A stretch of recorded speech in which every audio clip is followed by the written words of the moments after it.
Welcome to Demon Sleep. I'm here to help you unwind tonight. If you enjoy this space, feel free to like and subscribe. Tell me in the comments where you're listening from and what time it is.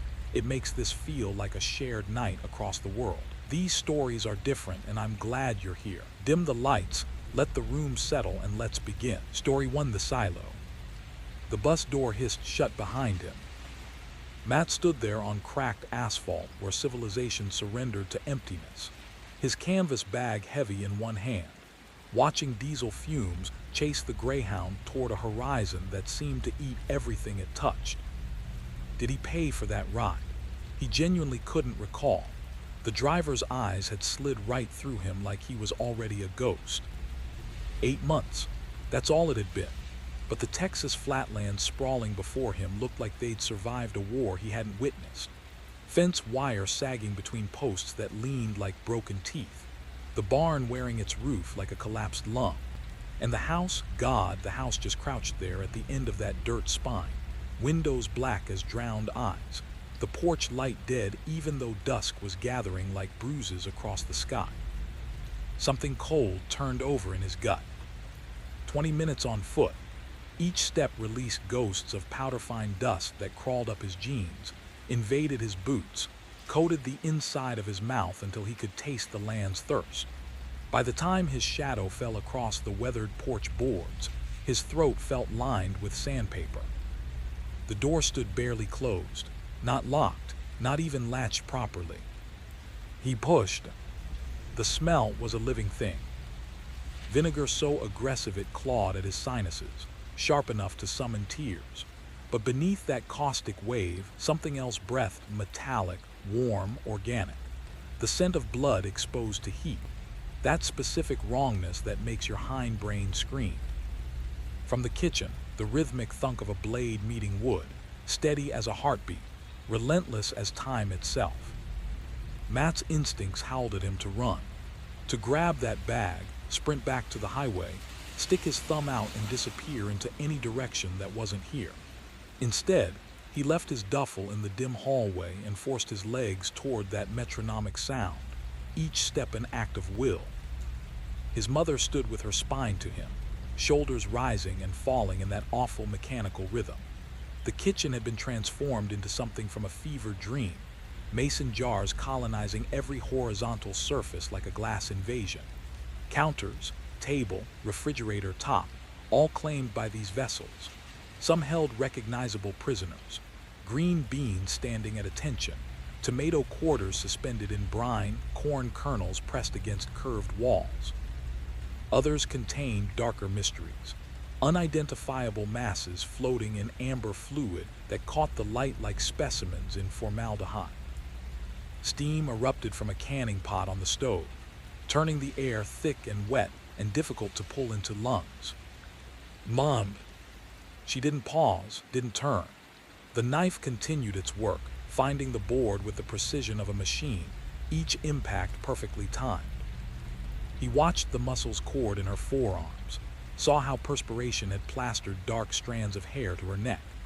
The dress that used to fit her now hung like borrowed clothes, 2 sizes too large. When she finally rotated to face him, her features had that stretched quality of skin pulled too tight over bone, like a mask that no longer quite fit the skull beneath. Her mouth moved. Words about cleaning himself up, dinner at 7, Billy waiting upstairs. The syllables emerged flat, drained of inflection, as if she were reciting lines she'd practiced until they'd lost all meaning. A script she no longer believed but couldn't stop performing. Then she pivoted back to her cutting board, and just like that, he ceased to exist. Dismissed. Matt grabbed his bag and climbed stairs that groaned beneath him in new places, complaint sounds he didn't remember from childhood. The entire structure felt different now, like the house itself had grown tired of holding things together. Billy's door stood at the hallway's dead end. Matt stared at that closed barrier for 60 full seconds, his hand hovering near the wood, unable to complete the motion, unable to knock, unable to turn away. Silence bled from the other side, thick, suffocating silence that felt alive. Finally, his fingers found the knob. It turned, unlocked. Darkness swallowed the room whole. Curtains strangled every trace of daylight. For 3 heartbeats, Matt thought the space was abandoned. Then his eyes adjusted, and he saw it, a shape huddled on the mattress, pressed against the headboard like prey trying to merge with the wall. Too small, way too small. The thought that punched through his mind made him sick with guilt, but he couldn't unsee it. Billy looked like something recently unearthed, something that shouldn't be above ground. His little brother had always been thin, delicate even. But this was erasure. Billy's wrists were nothing but bone draped in translucent skin that carried a sickly yellow undertone, like old paper left too long in sunlight. His eyes, God, those eyes, bulged from a face that had hollowed out around them, and they locked onto Matt with a laser focus that sent ice crawling up his spine. Raw patches of crimson angry rash covered both arms, scratched until the skin wept. Matt lowered himself onto the mattress edge, careful to maintain distance. Billy's breathing came in rapid, bird-like gasps, his ribcage fluttering beneath the thin fabric of his shirt like something desperate to escape. Neither moved. The air between them felt fragile, like speaking might shatter whatever remained. Then Billy's hand exploded forward. His fingers, freezing cold, trembling violently, clamped around Matt's wrist with shocking force. Before Matt could react, something was being pressed into his palm. Paper, folded, soft at the edges from being handled again and again and again. Matt's hand shook as he unfolded it. The drawing hit him like a fist. Crude, yes, childish stick figures, but the message screamed clear, a tall woman looming over a smaller figure lying prone. The woman's arm extended, holding something, a bottle, maybe a jar, pressed to the smaller figure's mouth. Billy had attacked the crayon so hard while coloring the liquid pouring out that he'd gouged holes through the paper. Dark red, almost black in places. Matt's eyes snapped to his brother. Billy's hand was moving now, frantic pantomime, touching his own mouth, then shoving away with violent rejection. The gesture so desperate, so unmistakable, it needed no translation. No, don't want it, make her stop. Something collapsed inside Matt's chest. He refolded the paper with trembling fingers, slipped it into his pocket like evidence, then placed his hand on Billy's shoulder, so gently, terrified the bones might powder beneath his touch. When he pulled back, something was wrong. Crayon wax clung beneath his fingernails, red, black, the exact shades from the drawing. But Billy hadn't been holding crayons. His hands had been empty. Matt stared at his stained fingers, confusion mixing with dread, then wiped them hard against his jeans. 3 metallic clangs erupted from downstairs. The dinner bell. Billy's entire body seized with each strike, muscles locking, breath stopping, eyes going wide with pure animal fear. Matt forced himself to stand, forced his legs toward the door. He glanced back once. His brother had retreated completely now, pressed so flat against the headboard it looked like he was trying to phase through it. Only his eyes moved, catching fragments of light that leaked through the curtain gap, reflecting back something that looked less like fear and more like knowing.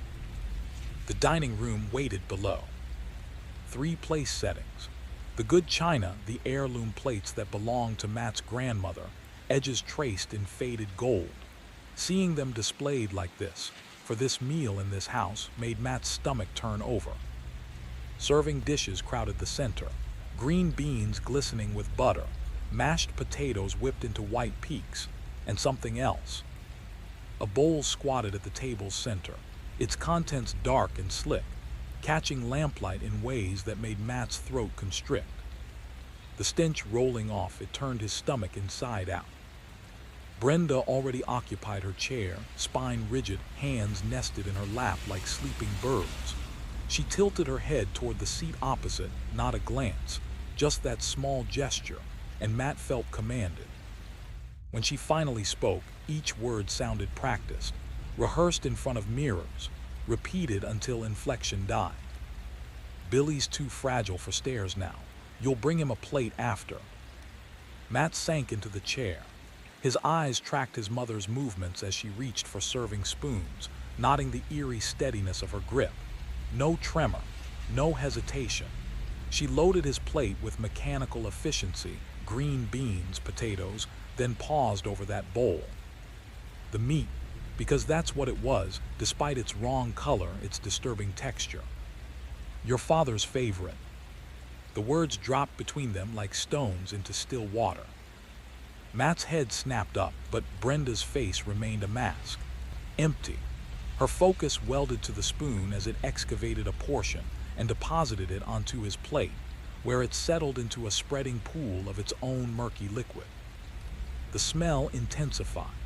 Vinegar sharp enough to sting his sinuses, copper bright and metallic, and beneath both, something almost sweet that triggered his gag reflex, made saliva flood his mouth the way it does in those precious seconds before your body revolts. He couldn't touch it.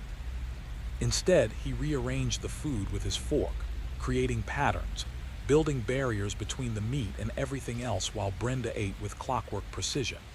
Each bite timed, each movement identical to the last.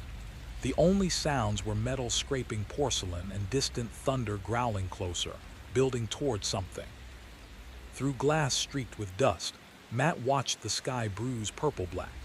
Wind was waking up, making the barn's loose planks chatter and bang. Brenda's fork lowered to her plate with finality. When she looked up, her eyes had darkened to something Matt didn't recognize. She began talking about doctors, about medication, about Billy refusing treatment, about his condition deteriorating daily. That same rehearsed monotone. But underneath, bleeding through the cracks, Matt detected something jagged. Rage, maybe, or frustration sharpened to a weapon's edge. The drawing in his pocket burned against his leg, like evidence at a crime scene. What kind of medicine? His voice came out rougher than intended. Brenda's fork froze midair. The kind that keeps him breathing, a pause, the kind his father insisted on. She didn't complete the thought, just stood, gathered her plate with movements too controlled to be natural, and disappeared into the kitchen. Her footsteps on the floorboards sounded like judgment.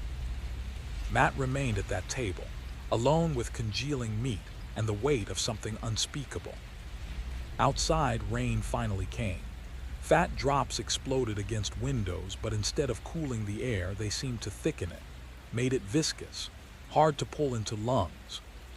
He climbed the stairs carrying a tray, plain bread, clear water, nothing from those cursed serving dishes, and found Billy perched on his mattress edge, feet dangling inches above the floor. His brother's eyes found the tray first, then climbed to Matt's face, searching, desperate for signs.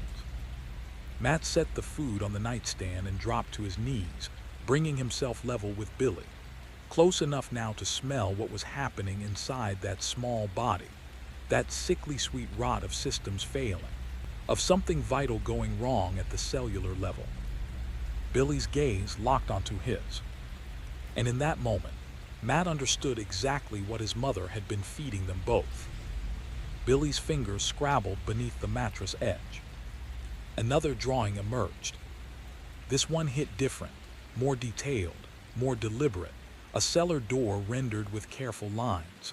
A heavy padlock drawn so precisely Matt could almost hear it click. And inside, stick figures, multiple, huddled together in darkness. Billy's finger jabbed at the image, then straight down toward the floor. Again, harder, the message crystallizing with each violent point. Down there, they're down there. Matt's pulse detonated in his ears.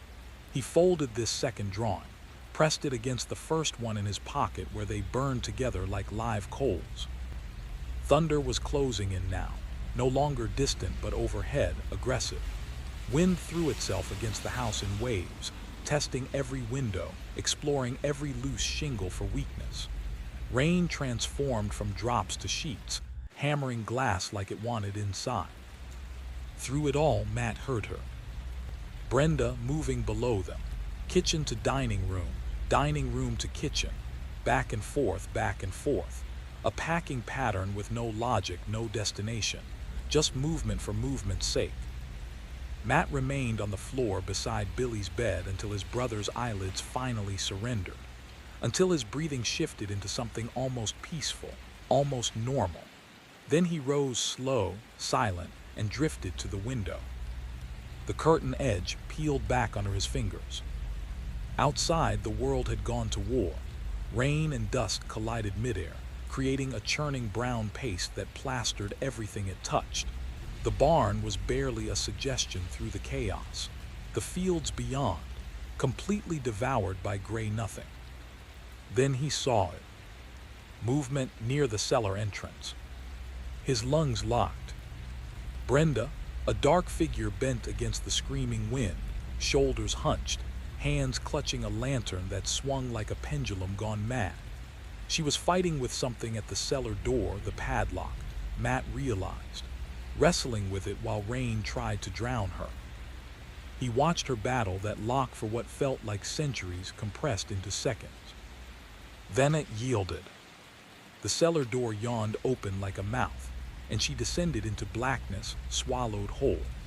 The door slammed shut behind her with a sound Matt felt in his bones.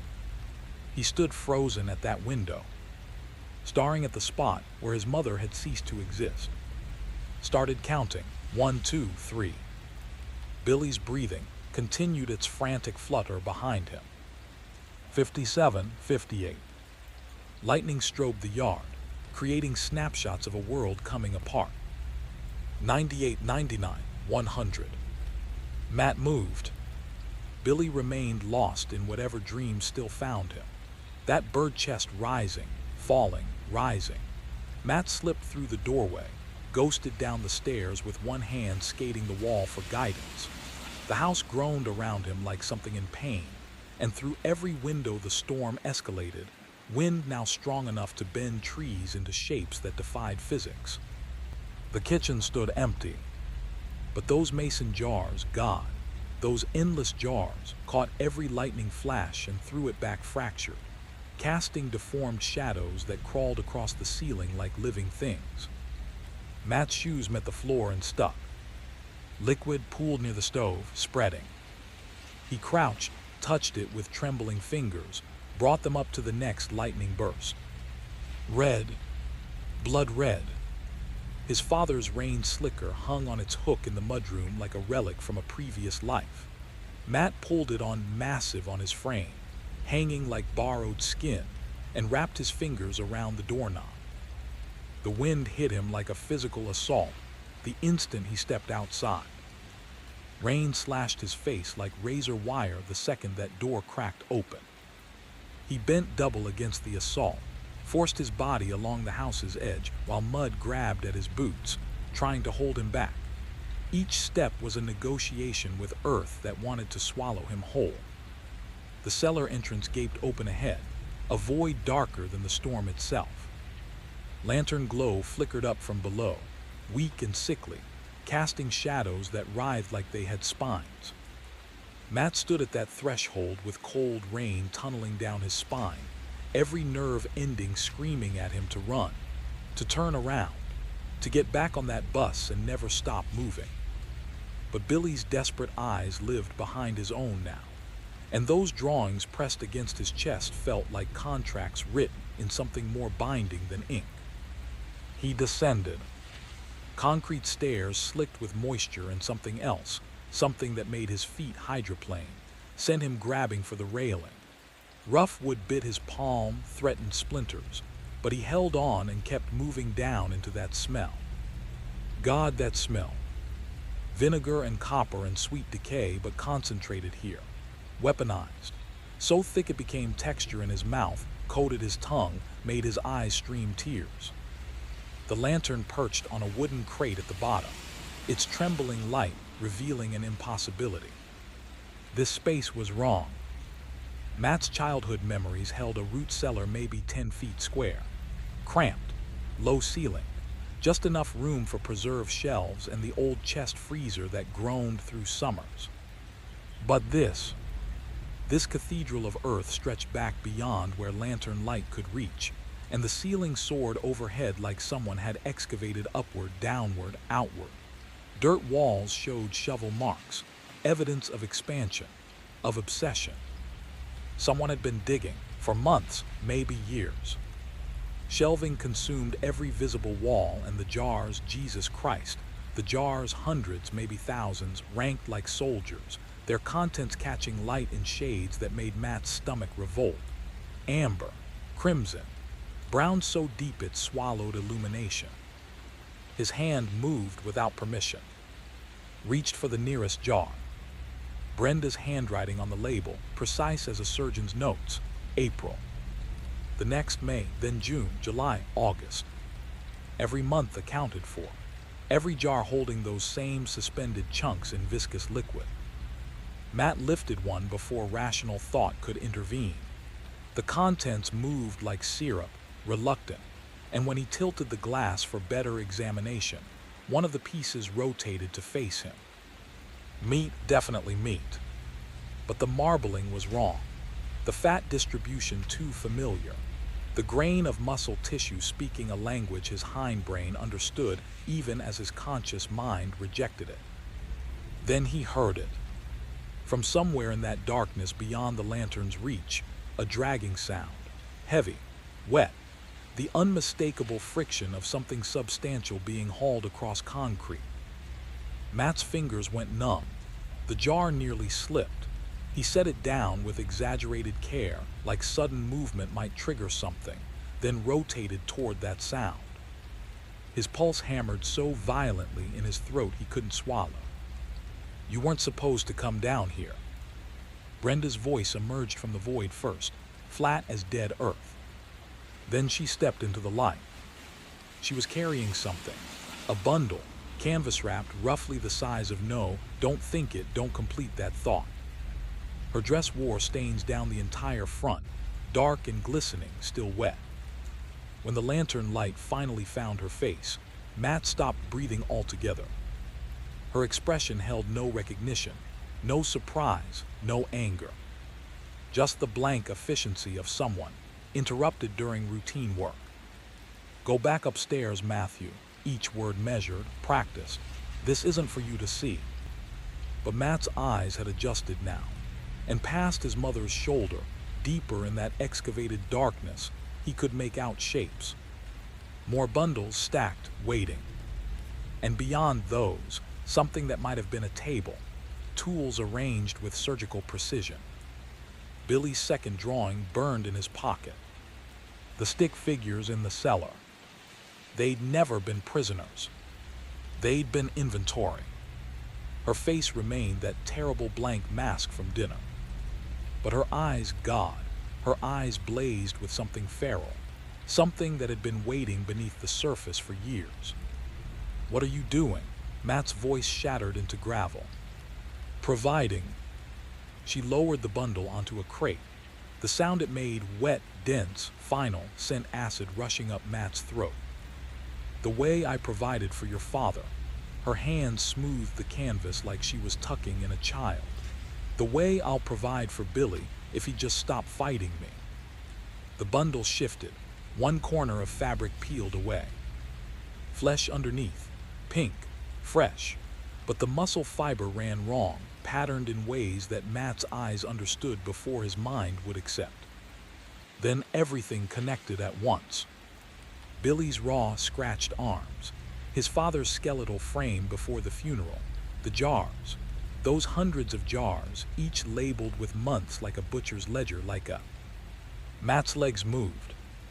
He launched up those stairs, feet slamming concrete, shoulder cracking against the doorframe as he exploded into the storm. Behind him, Brenda's voice knifed through wind and rain, calling his name, but thunder devoured her words before they could form meaning. Mud tried to claim him with every step. He fell, rose, fell again, kept moving. The house materialized through sheets of rain. Billy's door hung open. Empty bed, rumpled sheets. The food tray sat untouched on the nightstand. Bread growing soggy in humid air. But Billy was gone. Billy, Matt's voice cracked as he spun. searching corners, checking under the bed, yanking open them. The closet door stood ajar. Something pale flickered in the darkness inside. Paper. Another drawing, this one impaled on the closet's inner door with a nail crusted in rust. The same stick figure woman, but now she loomed over a shape that could only be a grave, and beside it, a second grave, smaller, both marked with crude crosses. Matt's hands convulsed so violently he could barely grip the paper. He ripped it free, flipped it over, desperate for more information, some clue, anything. The back was blank, except for one word in Billy's shaky letters. Help. The floor bucked beneath him. No, not bucked. Something was hammering it from below, rhythmic, desperate, fists pounding wood in a pattern that screamed distress. Matt dropped, pressed his ear flat against the boards. There, clear as gunshots, thump, thump, thump, coming from directly beneath this room. The cellar sat under the kitchen, but the crawl space, Jesus, he'd forgotten about the crawl space that ran beneath the rest of the house, accessible through a panel in the hall closet that hadn't been opened in a decade. He found it, grabbed the edges, wrenched. Wood shrieked. His fingernails bent backward against resistance, but the panel surrendered. Beyond, a tunnel of darkness barely 2 feet high, and at the far end, maybe 30 feet away, lantern light, wavering, weak. Matt didn't hesitate. He dove in head first, elbows digging channels through dirt, dragging himself forward like something crawling from its own grave. The smell down here transcended description. Decay so concentrated it became physical, coating his throat, mixing with ammonia fumes that seared his sinuses and made his eyes stream. But he could see Billy now. His little brother, curled in that narrow space, one fist still raised to pound the floorboards overhead. Their eyes met, and Billy's expression held no relief, no hope, just pure animal terror. Because behind Matt, blocking the only exit, Brenda's silhouette filled the crawl space entrance. "You shouldn't have come back, Matthew," she said, her voice drifting down that earthen tunnel like a lullaby. "Now I'll have to provide for both of you." The pounding grew deafening as Matt dragged himself forward through that suffocating tunnel. Then the lantern glow revealed it. A shape too small to be Brenda, thrashing against restraints that wouldn't yield. Billy, lashed to a support beam with rope so thick it looked like it was designed for livestock. The cord bit deep into his chest, his arms, crushing his bird-thin frame against rotting wood. His feet hammered the earth in that frantic rhythm Matt had felt through the floorboards. Kick, kick, kick, kick. A Morse code of pure desperation. Matt's hands clawed dirt, propelling him faster, closer. When he reached his brother, the full horror crystallized. Tape sealed Billy's mouth. His eyes had rolled back to whites, pupils barely visible. Terror so absolute it had pushed him somewhere beyond consciousness while his body continued its automatic struggle. Matt's fingers attacked the tape, numb and stupid with panic. He ripped it away and Billy's throat produced a sound, not quite a scream, not quite human, something his damaged vocal cords could barely shape into noise. Then Billy's hands erupted into frantic motion, pointing, jabbing the air behind Matt with violent urgency. Matt turned. Brenda filled the crawl space entrance. Her body became a wall of flesh blocking the only escape route, and in her hand, the kitchen knife. Its blade captured lantern light and threw it back, revealing dark crusts along the steel that could have been rust. Probably weren't. She advanced in a low crouch, movements fluid, practiced, economical.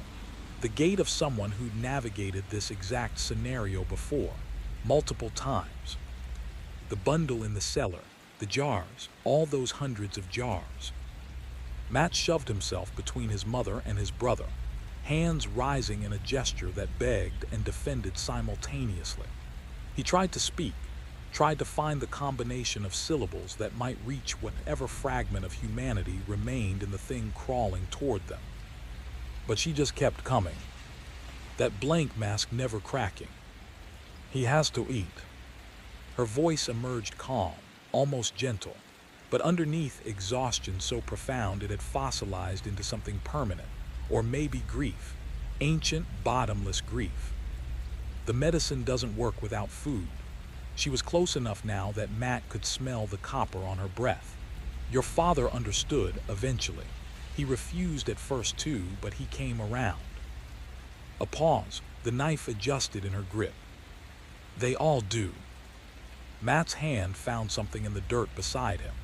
His fingers closed around it by instinct, a broken support beam segment, maybe 18 inches of rot-softened wood with one end splintered into jagged points. Not much of a weapon, but something. Brenda lunged. The knife led, aimed at center mass, and Matt swung that pathetic piece of wood in a desperate arc that connected with her temple. The sound like fruit splitting under pressure, wet and final. She didn't collapse.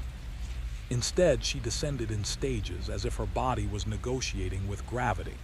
Knees first, then hands catching her weight. The knife tumbled from her fingers, skittered across dirt. Matt dove for it. His hand was inches from the handle when Brenda's fingers clamped around his ankle. Her grip impossible, iron strong, stronger than someone who'd just taken a skull-fracturing blow should possess. She was pulling him, dragging him backward with mechanical, relentless force. Matt's free foot pistoned forward, heel aimed at her face. Contact. The crack of his boot against her jaw snapped her head sideways at an angle that should have ended things. But her hand never loosened. Billy remained behind him, still bound to that beam, eyes bulging with a terror so pure it had transcended fear and become something else entirely. His little brother was watching him lose.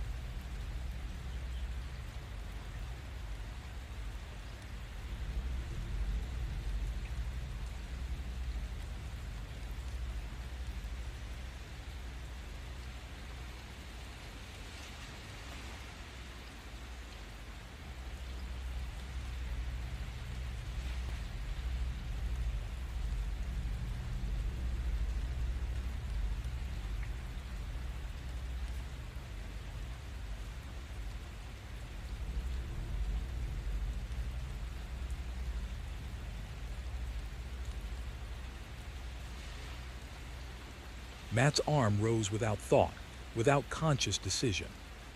The knife fell. He didn't aim, didn't calculate, just needed her grip to break, needed freedom, needed air. Steel punched through fabric and flesh, buried itself in Brenda's shoulder with a sound like tearing wet canvas. She hissed not a scream, but air escaping something punctured, and her fingers finally unclenched. Matt wrenched his ankle free and scrambled backward on his elbows, covering the distance to Billy in heartbeats, bringing the blade to those thick ropes and sawing frantically. His hands wouldn't stop shaking. The knife kept sliding off fibers, missing, skipping, wasting precious seconds while behind him Brenda was moving, pulling that blade from her own shoulder with a wet sucking sound that made Matt's stomach heave. Then the rope parted.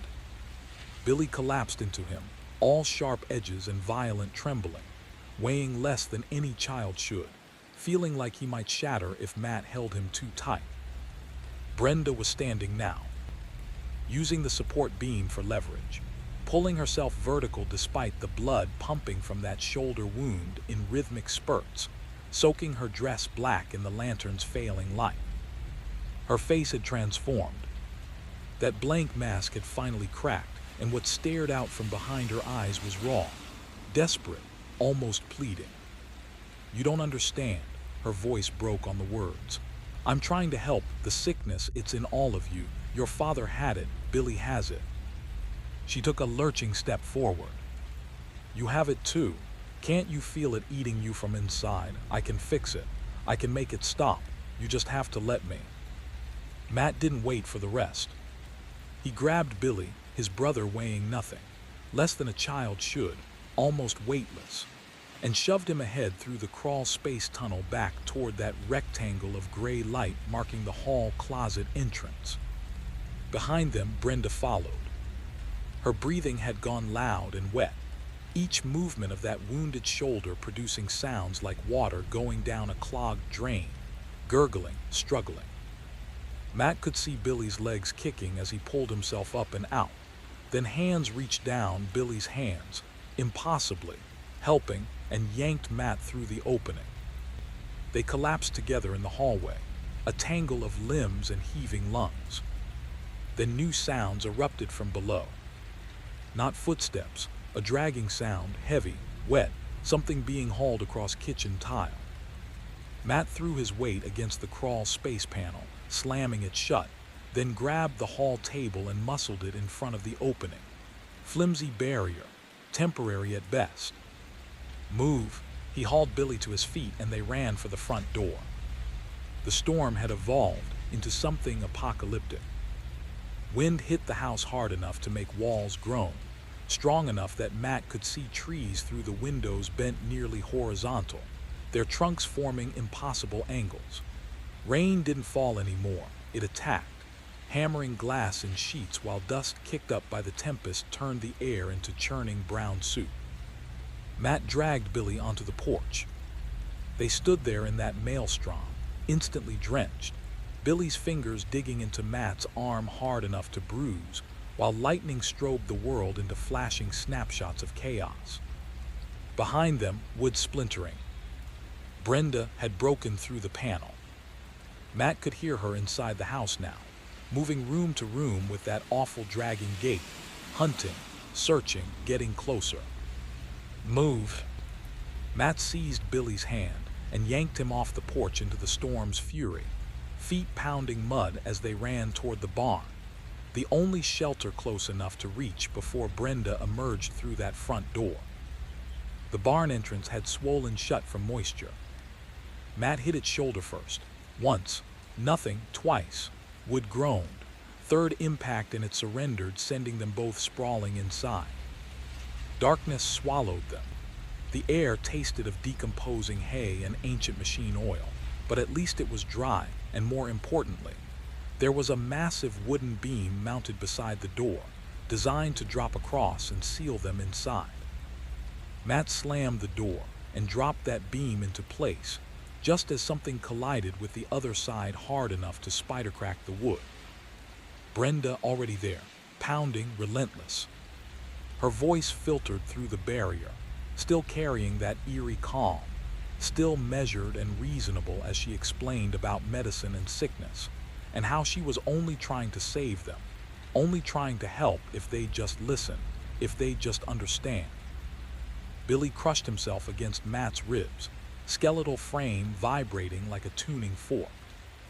Matt wrapped both arms around his brother and held on, while Brenda's fists hammered and hammered and hammered.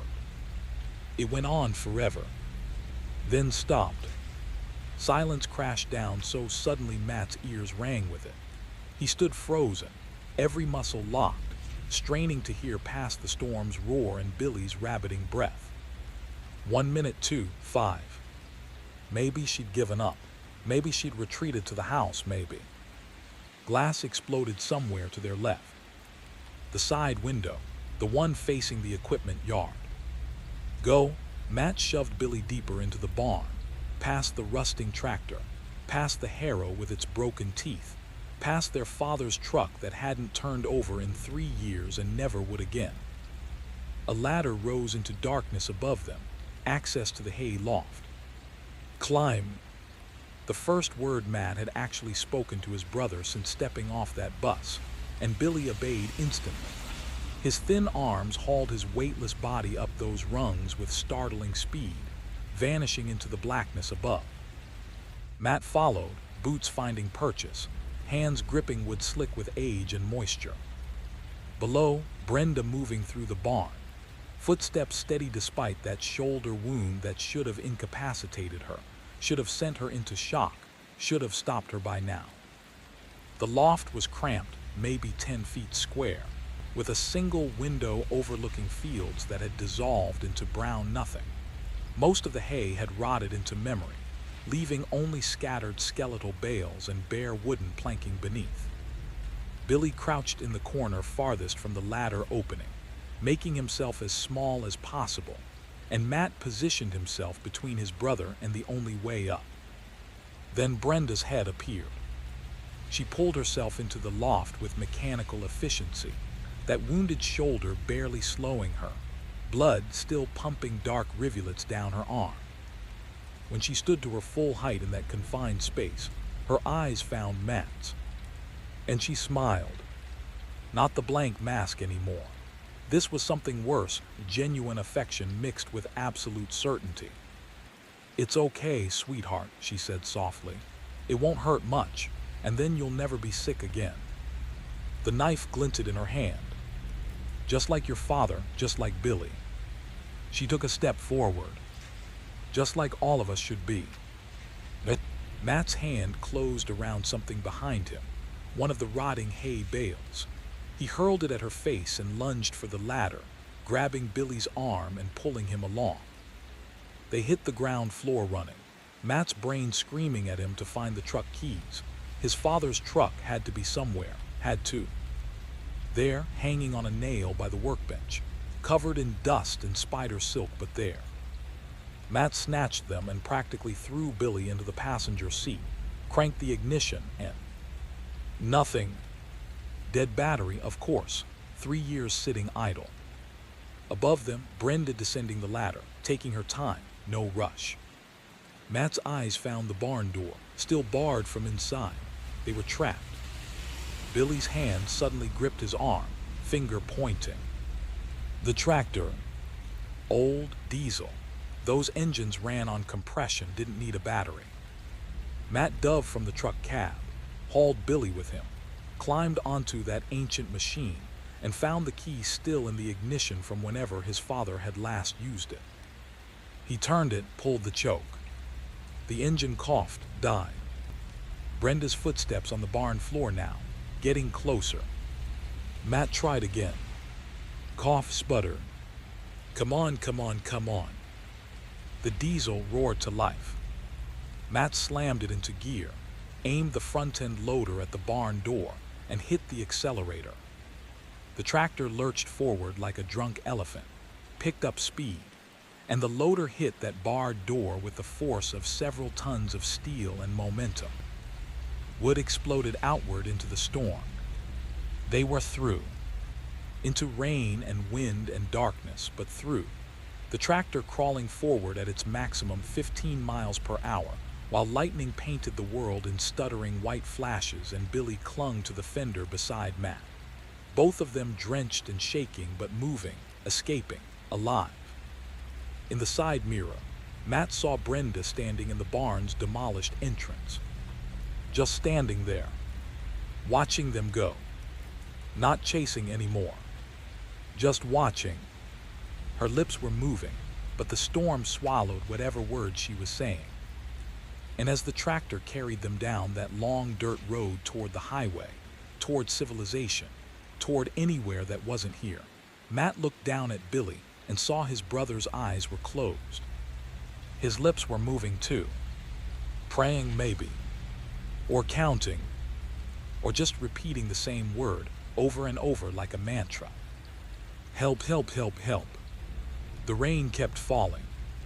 The tractor kept crawling. And behind them, the house with all its jars sat patient in the darkness, waiting for them to get hungry enough to come back. Billy retreated to the loft's farthest corner, spine pressed against rough wood, eyes locked on Matt, waiting for whatever came next. Matt's gaze swept the cramped space, hunting for anything that could become a weapon. There, an ancient pitchfork slumped against the wall, its tines orange with rust but still carrying wicked points. His fingers closed around the wooden handle, and he planted himself at the ladder's top, fork raised, every muscle coiled. The tremor started in his hands, spread up through his forearms into his shoulders, until his entire body resonated like he'd been struck. A human tuning fork vibrating at the frequency of pure terror. Then Brenda's face, rose into view at the ladder's summit. The lantern she carried from below turned her features into something sculpted from darkness and hollow spaces.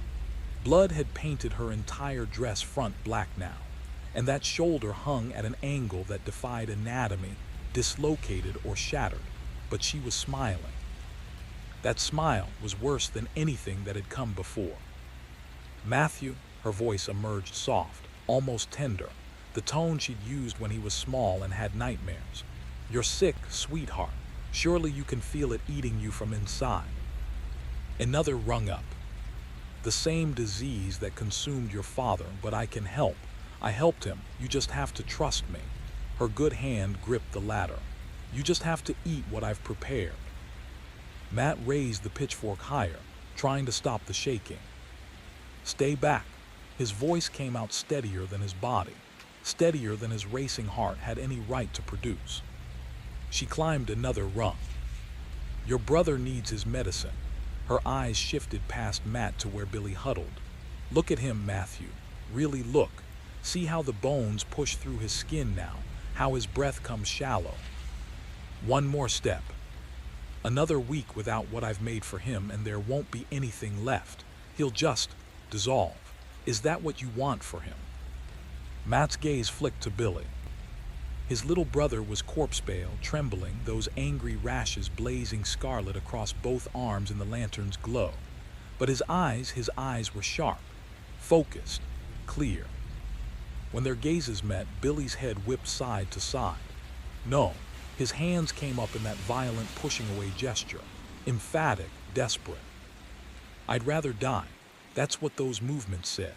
"I'd rather waste to nothing than swallow another drop." Brenda hauled herself up one more rung. She was nearly level with the loft floor now, one hand reaching for purchase on the wooden planks. The knife protruded from her belt, blade still slick with her own blood, catching light. Matt drove the pitchfork downward, with every ounce of strength his frame could generate. Rusty tines punched through fabric, through flesh, through the cage of ribs beneath. The impact's force blasted Brenda backward off the ladder.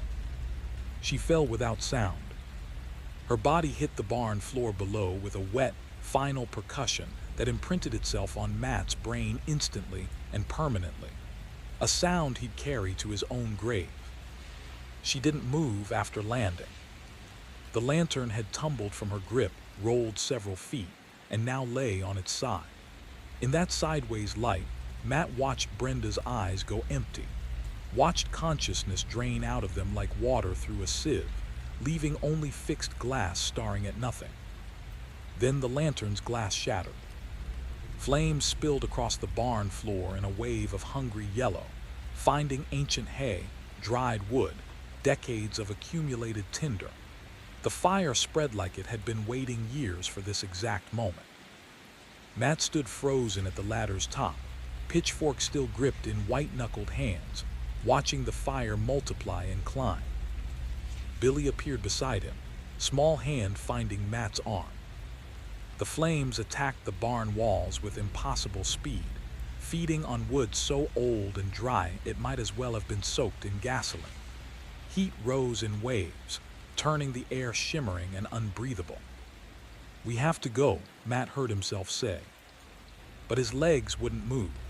His eyes wouldn't leave Brenda's motionless form being slowly consumed by fire that was crawling toward her, reaching for her like it wanted to finish what he'd started. Billy yanked his arm, hard. That broke the spell. Matt dropped the pitchfork, grabbed his brother, and they descended that ladder faster than gravity alone should have allowed, hitting the barn floor at a run, while flames roared up the walls behind them, and smoke began filling the space above their heads like black water flooding a sinking ship. The demolished barn door gaped ahead, their escape route. They ran through it into the storm's embrace, into rain that felt like salvation against their heat-scorched skin, kept running even when their lungs burned and their legs turned to rubber. The highway materialized through sheets of rain, like a mirage becoming real. Matt didn't stop until they reached pavement, then finally turned to look back. The barn was fully engulfed now, flames punching through the roof, reaching for the bruised sky. And beyond it, the house stood dark and patient, windows reflecting fire like watching eyes. Billy's hand found his again. Matt looked down at his brother, this fragile collection of bones and terror he'd barely saved. And Billy looked back with eyes that had seen too much, survived too much, understood too much for someone so small. Neither of them spoke. There was nothing to say that the smoke rising behind them didn't already scream into the night. Matt started walking, pulling Billy with him, thumb already out for the first pair of headlights that might appear on this empty road. Behind them, the fire kept burning. And in the barn's remains, surrounded by flames, Brenda's body finally stopped being recognizable as human and became just another thing the fire consumed. Just fuel. Just ash. Just gone. Flames devoured decades of desiccated timber and peeling paint, climbing walls with the hunger of something starved. Black smoke churned upward toward the loft, thickening the air into something solid, unbreathable.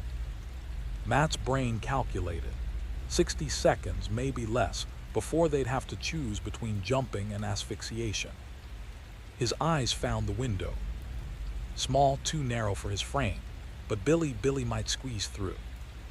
Beyond that glass, the storm still attacking the world with biblical fury. Wind powerful enough to tear flames horizontal. If Billy could get out, could reach the road, could find help. Matt seized his brother and hoisted him toward the opening. Billy's fingers clawed at the frame, wrenched it up, and wind exploded inward like a physical assault. Matt shoved Billy through that gap, watched those skeletal legs vanish into rain and darkness, then wheeled back toward the ladder. The barn was screaming. Support beams surrendering to fire one by one, each failure announced by cracks like rifle shots. The structure was dying, and it was taking everything with it. Matt forced his legs to move, forced himself down that ladder toward hell itself. Heat slammed into him like walking into a wall. His skin felt like it was contracting, trying to crawl off his skeleton and escape. Smoke turned the air opaque, turned each breath into an act of violence against his own lungs. He found her by firelight. Brenda lay on her back, that pitchfork still jutting from her chest like some grotesque flagpole. Her eyes had already glazed over, become marbles, reflective and empty. Matt collapsed to his knees beside her. His mouth moved. Words formed that he couldn't hear over the fire's roar, couldn't even fully understand himself. Apology, maybe, or accusation, or just the sound of something fundamental shattering inside his chest, breaking in ways that would never heal clean. Then the barn's central beam surrendered with a detonation of splintering wood. Matt was moving before conscious thought engaged, shoulder slamming the door frame, blistered hands shoving the door open, body tumbling into the storm. He hit mud hard, went to his knees, sucked air that tasted like rain and cremation. Billy stood there in the downpour, hair shellacked to his skull, looking like a drowned ghost. He ran to Matt, and Matt caught him, crushed him close, while behind them the barn folded inward with a sound like planets colliding. Flames punched skyward, met the storm, and where rain touched fire, steam erupted in massive plumes that mixed with dust and smoke into something biblical. They knelt there in the mud and witnessed the burning. Matt's hands were meat, blistered, weeping, barely functional. His lungs felt scoured with sandpaper, but oxygen was entering his body. Blood was circulating. His heart was pounding. Alive, both of them, alive. Except something was crawling up the back of his consciousness now. Something with too many legs, moving in places thought shouldn't go. The cellar. Brenda had been trying to show him something in that excavated cathedral of earth, had spent months attempting to make him understand. Matt had seen the jars, read the labels, but he'd been so locked into his certainty, poison, murder, madness, that he'd never considered the possibility of something else entirely. What if she'd actually believed she was helping? What if the sickness was real? When the flames had diminished enough that proximity didn't mean instant burns, when rain had beaten the worst of the fire into submission, and what remained was just smoldering ruins, Matt stood. Billy's hand tightened on his arm, a question, a warning. Matt looked down at his brother, at those huge eyes that reflected orange embers, and shook his head. Stay here. He moved toward the house. The back door hung open, rain pouring through into the kitchen where those endless jars still crowded every surface, labels facing out like accusations. Matt's blistered hands picked up the nearest one. January. He held it to the light filtering through the window, watching dark chunks rotate in amber liquid. His father had died in January. The next jar, February. His father's funeral had been in February. Matt's hands moved faster now, grabbing jar after jar, reading labels, his brain assembling pieces of a puzzle he didn't want to complete. March, April, May. Each month represented, each jar holding pieces of. No. He set the jar down so carefully, it barely made sound against the counter. Then he was moving, walking with mechanical precision toward the cellar entrance, that hole in the earth where Brenda had descended with her lantern, where she'd been working when he arrived, where she'd been providing. The stairs descended into darkness. Matt took them one at a time. The smell rose to meet him, vinegar and copper and sweet decay, but underneath, something else now, something he recognized but couldn't name. At the bottom, in the space she'd excavated over months or years, shelves stretched into shadows holding hundreds upon hundreds of jars. Matt's flashlight beamed. He'd grabbed one from the kitchen, swept across them. All labeled, all dated, all carefully preserved. He picked one up at random. The handwriting on the label was Brenda's precise script, but this time he read the full notation. April 2024, supplements iron B12 protein.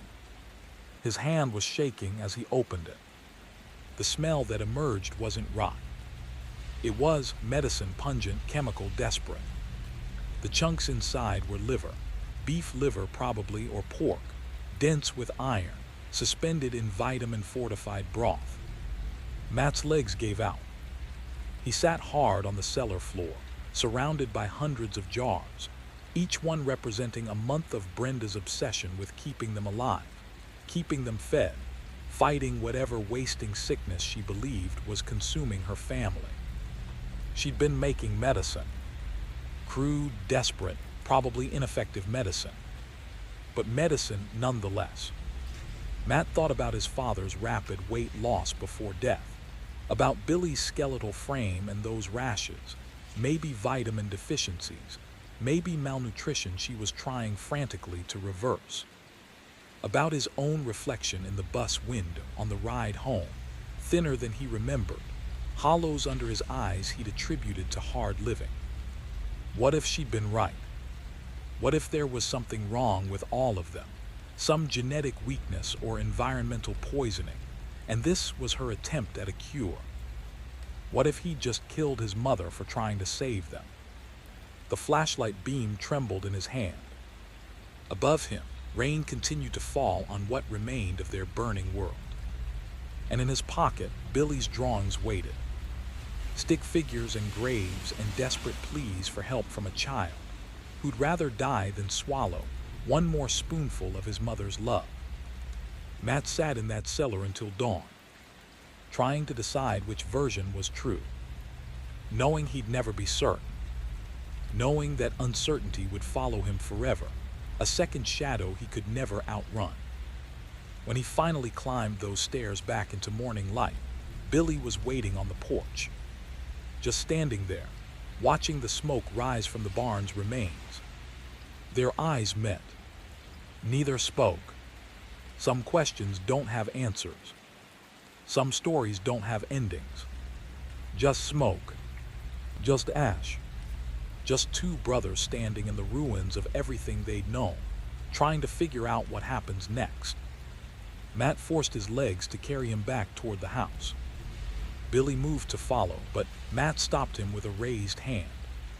"Stay," his voice came out rough, scraped raw. "Please just wait here." He peeled off the rain slicker, somehow still clinging to his shoulders through everything, and wrapped it around Billy's shaking frame. Then he turned and walked into that dark house alone.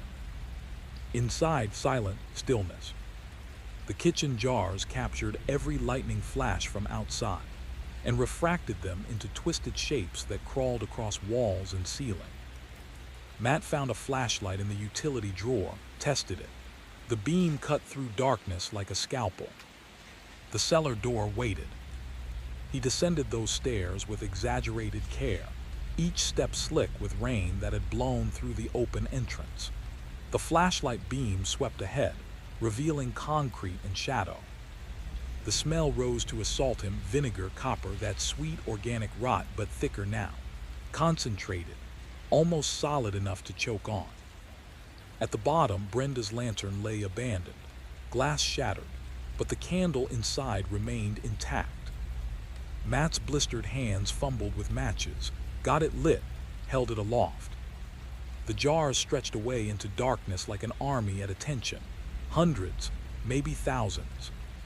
He forced himself to walk that gauntlet, reading labels as he passed. April, May, June, July, each filled with dark matter suspended in amber fluid. His stomach rolled and twisted, but he kept moving, kept searching for whatever Brenda had needed him to understand. At the cellar's far end, a wooden door. Matt's flashlight beam had missed it earlier, tucked into shadow, easy to overlook. A padlock secured it, but cheap, flimsy. Matt's boot connected with the mechanism once, twice, and it surrendered.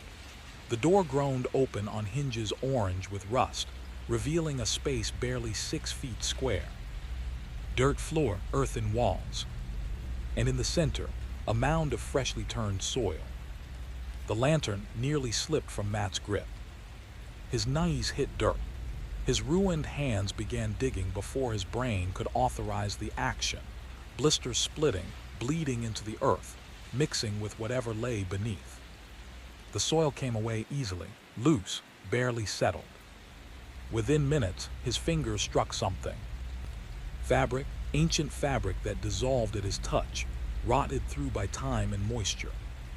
Matt pulled at it, and it came apart like spiderweb, revealing what it had been protecting. Bones. Small bones, child-sized. A skull with sutures not yet fused, death before age 10. His mind supplied numbly. Medical knowledge from a high school biology class rising unbidden. The arms were positioned across the chest cavity with deliberate care. Someone had arranged them that way. Someone had taken time to make this burial gentle. And there, visible in the gaps between tiny ribs, lodged where lungs had once pulled breath. A grain kernel. Single, preserved in the cellar's dry air. Wheat, probably. Caught in those final desperate inhalations as small lungs filled with suffocating grain instead of air. Matt's hands went dead, nerveless. He stared at that kernel, and memory detonated behind his eyes. Sudden, complete. He was 7 years old, standing in the kitchen doorway, watching his mother at the table with her head in her hands, shoulders shaking. His father's voice, low and rough. "He's gone, Brenda. Our Billy's gone. The silo, Jesus Christ, the silo." Matt had been too young to understand. Too young to process the funeral that followed, the small casket, the way his mother's eyes had gone somewhere else and never fully returned. And then 2 years later, another Billy. A replacement Billy. His parents had named the new baby the same name, given him the dead child's room, expected him to somehow fill a void shaped exactly like a suffocated 9-year-old. Matt's vision swam. The current Billy, the living Billy shivering on the porch above, had been trying to survive under the weight of a ghost, fed medicine meant for a dead brother, treated for a sickness he didn't have because Brenda couldn't accept she'd already lost one son to something she couldn't control. The jars made sense now. Desperate attempts to fortify, to strengthen, to prevent another loss. Obsessive preparation against an enemy that had already won years ago. Brenda hadn't been poisoning them. She'd been fighting death itself, fighting the memory of finding her firstborn son buried in grain, suffocated in a farm accident that no amount of canning or preserving or careful nutrition could ever undo. Matt sat back on his heels, surrounded by bones and earth and the ruins of his mother's sanity. Above him, thunder rolled. Rain continued its assault on what remained of their world.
And somewhere in the darkness, he could almost hear it, the sound of grain pouring, shifting, swallowing. The sound that had taken the first Billy and broken Brenda into pieces she'd spent a decade trying to reassemble. Matt stood on legs that barely supported his weight. He climbed those cellar stairs one last time, emerged into the kitchen where jars still caught lightning and threw back distorted light. Billy, the living Billy, the replacement Billy, the boy who'd never asked to carry a dead child's name, stood on the porch exactly where Matt had left him, wrapped in that oversized slicker, eyes huge and questioning. Matt walked to him, knelt down so they were eye to eye. "Your name," Matt said quietly. "What do you want your name to be?"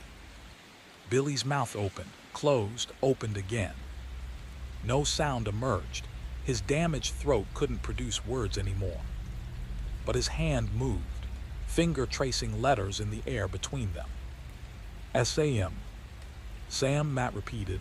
"Okay, Sam." He pulled his brother, not Billy, never Billy again, into his arms and held on while the storm began to exhaust itself, and the first gray hints of dawn touched the eastern horizon. Behind them, the house stood patient. The cellar held its secrets. The jars waited, amber and red and brown, preserving nothing and everything. And somewhere in the burned remains of the barn, Brenda had finally stopped fighting a war she'd lost the moment grain had poured over a 9-year-old's head 15 years ago. Some griefs don't heal. They just find new shapes, new names, new ways to consume everything they touch. Matt stood with Sam in his arms and watched the sun rise over their father's fields, trying to figure out how you save someone from a ghost, trying to decide if leaving this place would be enough, knowing it probably wouldn't, but knowing they had to try anyway. The memory arrived like a blade between his ribs, complete, instant, annihilating, 2 boys in a grain silo, laughing, climbing metal walls despite every warning their father had ever screamed. Then the shift, that subtle movement beneath their feet as thousands of pounds of wheat began behaving like liquid, like quicksand, like something alive and hungry. Billy sinking, Matt's hands clawing at cascading grain that poured faster than he could dig, burying his brother inch by inch, while Matt shrieked for help that wouldn't arrive in time. By the time adult hands pulled Billy's body from that golden grave, Matt's brain had already begun the erasure, already started constructing walls between himself and the truth of what he'd allowed to happen. His vision fractured. Matt stood too fast, and the cellar tilted, sent him staggering sideways until his shoulder cracked against rough wood. That's when he saw it, carved into the doorframe, hidden beneath decades of accumulated filth and mold. Letters. His fingers scraped at the grime with violent urgency, revealing Billy, and beneath that a date, 10 years ago, almost to the day. Below it, fresher carving, recent, maybe weeks old, the wood still pale where the blade had bit. I'm sorry, tried to give him peace. B. Matt's legs moved without consulting his brain. He exploded up those stairs, lungs screaming, lantern abandoned in the darkness below, burst through the cellar entrance into rain that felt like absolution and damnation mixed. Billy waited on the porch exactly where Matt had positioned him, wrapped in that oversized slicker. When he saw Matt emerge, he started to rise. No! The word detonated from Matt's throat before conscious thought could shape it. Billy froze, eyes enormous, questioning. And in those eyes, Matt saw his own reflection, wild-eyed, plastered in mud and blood, hands thrust forward like he could physically shove reality back into whatever box it had escaped from. He forced himself to actually look at his brother. Really look. The way Billy's feet never quite made contact with surfaces when he sat. The way his eyelids never descended in that automatic blink reflex. The way he moved with that unsettling floating quality, like gravity was optional, like mass was a suggestion. Like he weighed nothing. Because he was nothing. Because he'd been nothing for a decade. Because Matt's knees gave out. He collapsed onto the porch steps like a puppet with severed strings. The thing that wore Billy's face moved closer.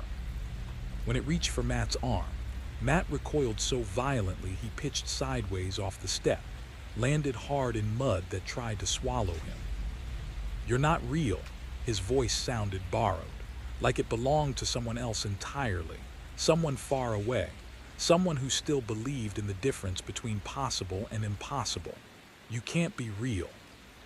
The words kept coming, unstoppable now, hemorrhaging from some ruptured place inside his chest. You died. I killed you. We were just playing, but the grain shifted and you went under and I couldn't. I tried, but my hands weren't fast enough, and by the time someone came, the Billy thing was shaking its head. Hands moving in desperate gestures Matt couldn't decode, trying to communicate something vital, something that might change everything, but Matt couldn't bear to watch anymore.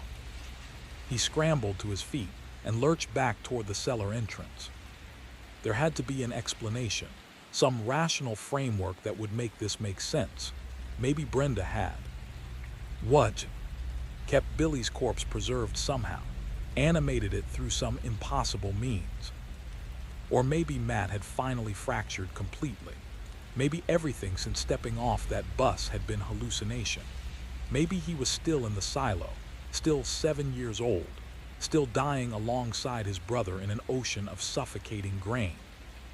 Maybe none of this was real. Matt stood at the cellar threshold, rain hammering his shoulders, staring into darkness that seemed to breathe. Behind him, the Billy thing waited. Not moving, not speaking, just existing in that terrible liminal space between memory and flesh, between guilt and grace, between what Matt deserved and what he desperately needed. And for the first time since coming home, Matt understood what Brenda had actually been trying to give him. Not poison, not medicine, but forgiveness. A chance to say goodbye to the brother he'd killed, to the guilt that had been eating him alive for 10 years, to the weight of being the one who survived. She tried to resurrect Billy, not his body that had been dust for years, but his presence, his comfort, his forgiveness that Matt had never been able to give himself. The jars, the obsessive preservation, the desperate feeding, all of it had been Brenda's attempt to keep something alive that should have died when grain poured over a 9-year-old's head. Not Billy, but hope. The hope that maybe, somehow, they could all be whole again. Matt turned slowly. The Billy thing stood in the rain, watching him with eyes that held no accusation, no anger, just patient, endless love that didn't ask for anything in return. "I'm sorry," Matt whispered. The thing that looked like his brother smiled. And in that smile, Matt saw his own absolution reflected back at him. Not earned, not deserved, but offered anyway, free and complete, the way grace always comes, unexpected, unasked for, utterly transformative.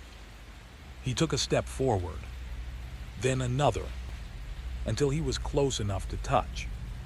The Billy thing's hand found his. Cold, so cold, but solid, real in the only way that mattered. They stood together in the rain, while the sun continued its slow climb, and the ruins of their childhood smoldered behind them. Two brothers, one living, one something else. Both finally, impossibly home. The storm began to break.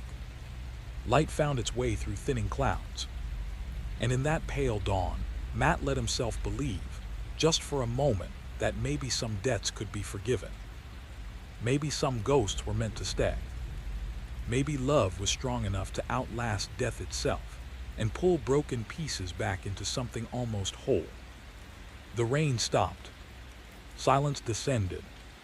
And in that silence, Matt heard it. Billy's laugh. Faint, distant, like an echo from another world. But there, still there, always there, waiting for the moment Matt was finally ready to stop running and come home. Matt made it halfway across the yard before his body staged a coup. The cramps arrived without warning, vicious, totalizing, folding him in half like a closing book. He hit mud hard, knees first, hands clutching his abdomen where something was fundamentally wrong. His stomach felt like it was attempting to invert itself, crawl out through his skin, escape the prison of his rib. When his fingers pressed against his shirt, he felt it.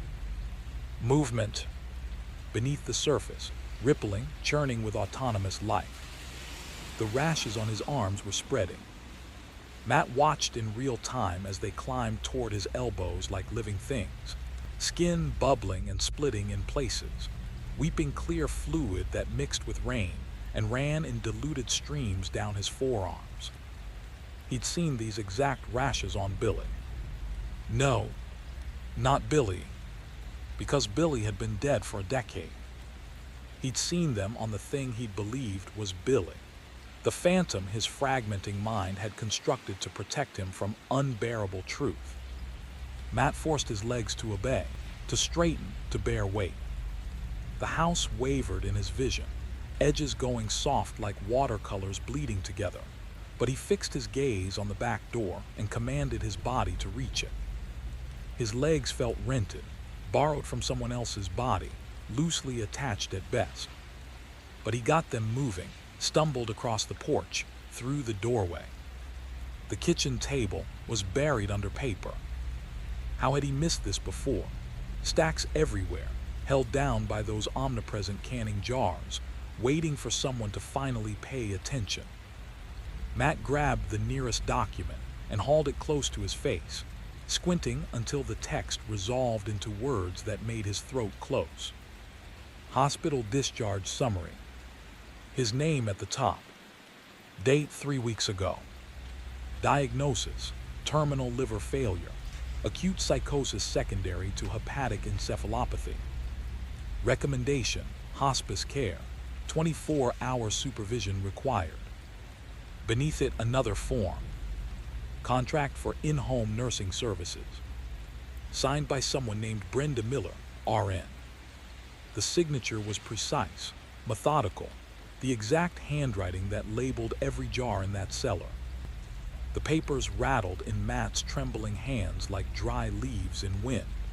He set them down before they tore and reached for another stack.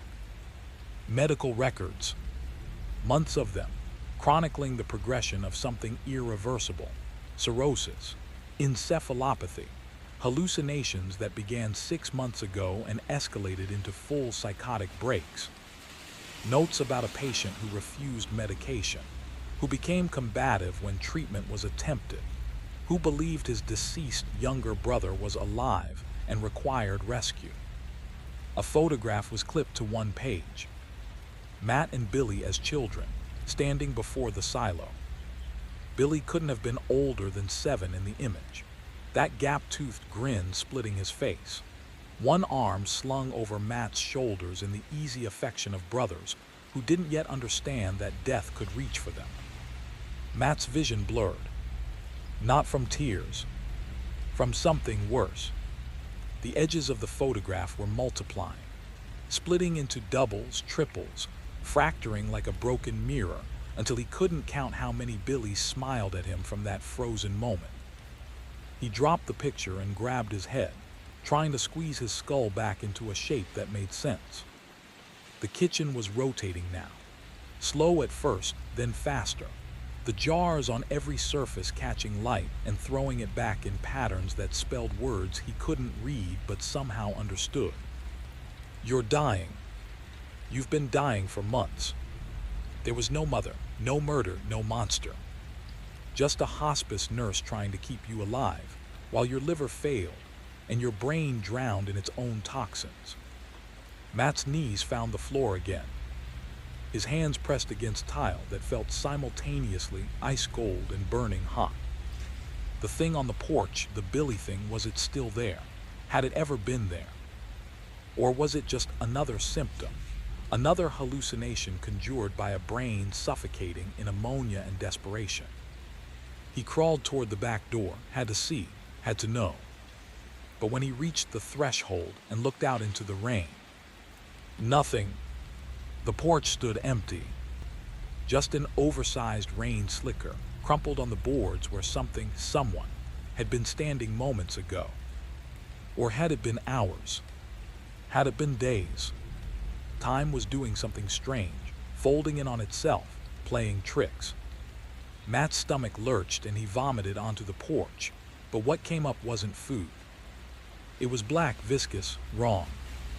The color of liver failure, the color of systems shutting down, the color of a body finally admitting defeat. He wiped his mouth with the back of his hand, and that's when he saw them. More papers, tucked under the rain slicker, as if someone or something had left them there deliberately. Matt pulled them free, with hands that had gone numb. The first page was a letter, written in that same precise handwriting. "Dear Matt, if you're reading this, then the hallucinations have progressed further than I hoped. You probably don't remember me. Most days now, you think I'm your mother. Some days you think I'm trying to hurt you. I'm not your mother.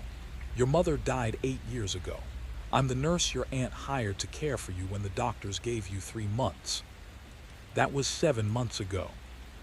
You've been fighting so hard, refusing medication, destroying the IV lines, running away twice, always looking for Billy, always convinced he's in danger.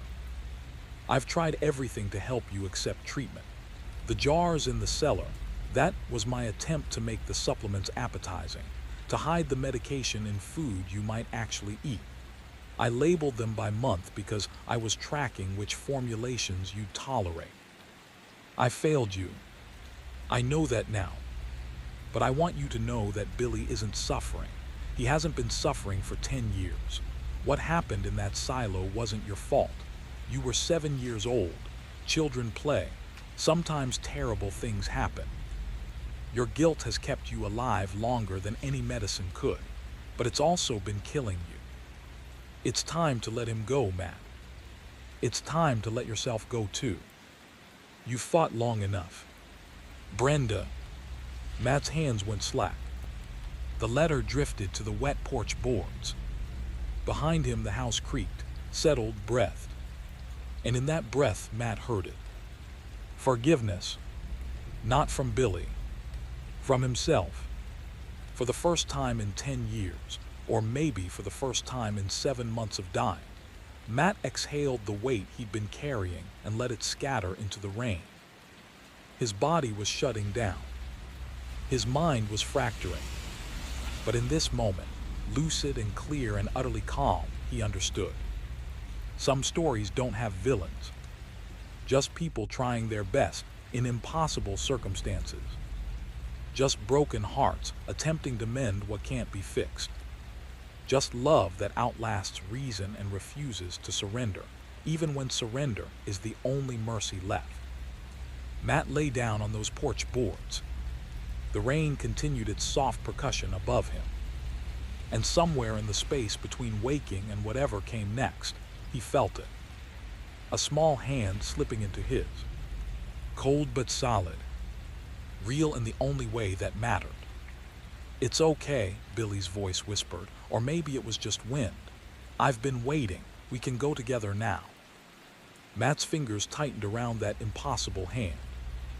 And for the first time since the grain had poured and the screaming had started and the guilt had taken root, he smiled. "Yeah," he whispered back, "together." The rain fell. The sun rose. And two brothers, one dead for a decade, one dying for months, finally walked home.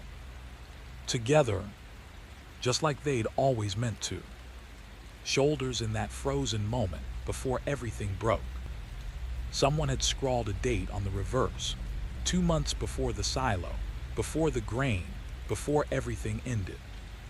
Matt's hands trembled so violently, he had to set the photograph down with exaggerated care, like it might shatter. He forced himself to continue excavating the paper mountain.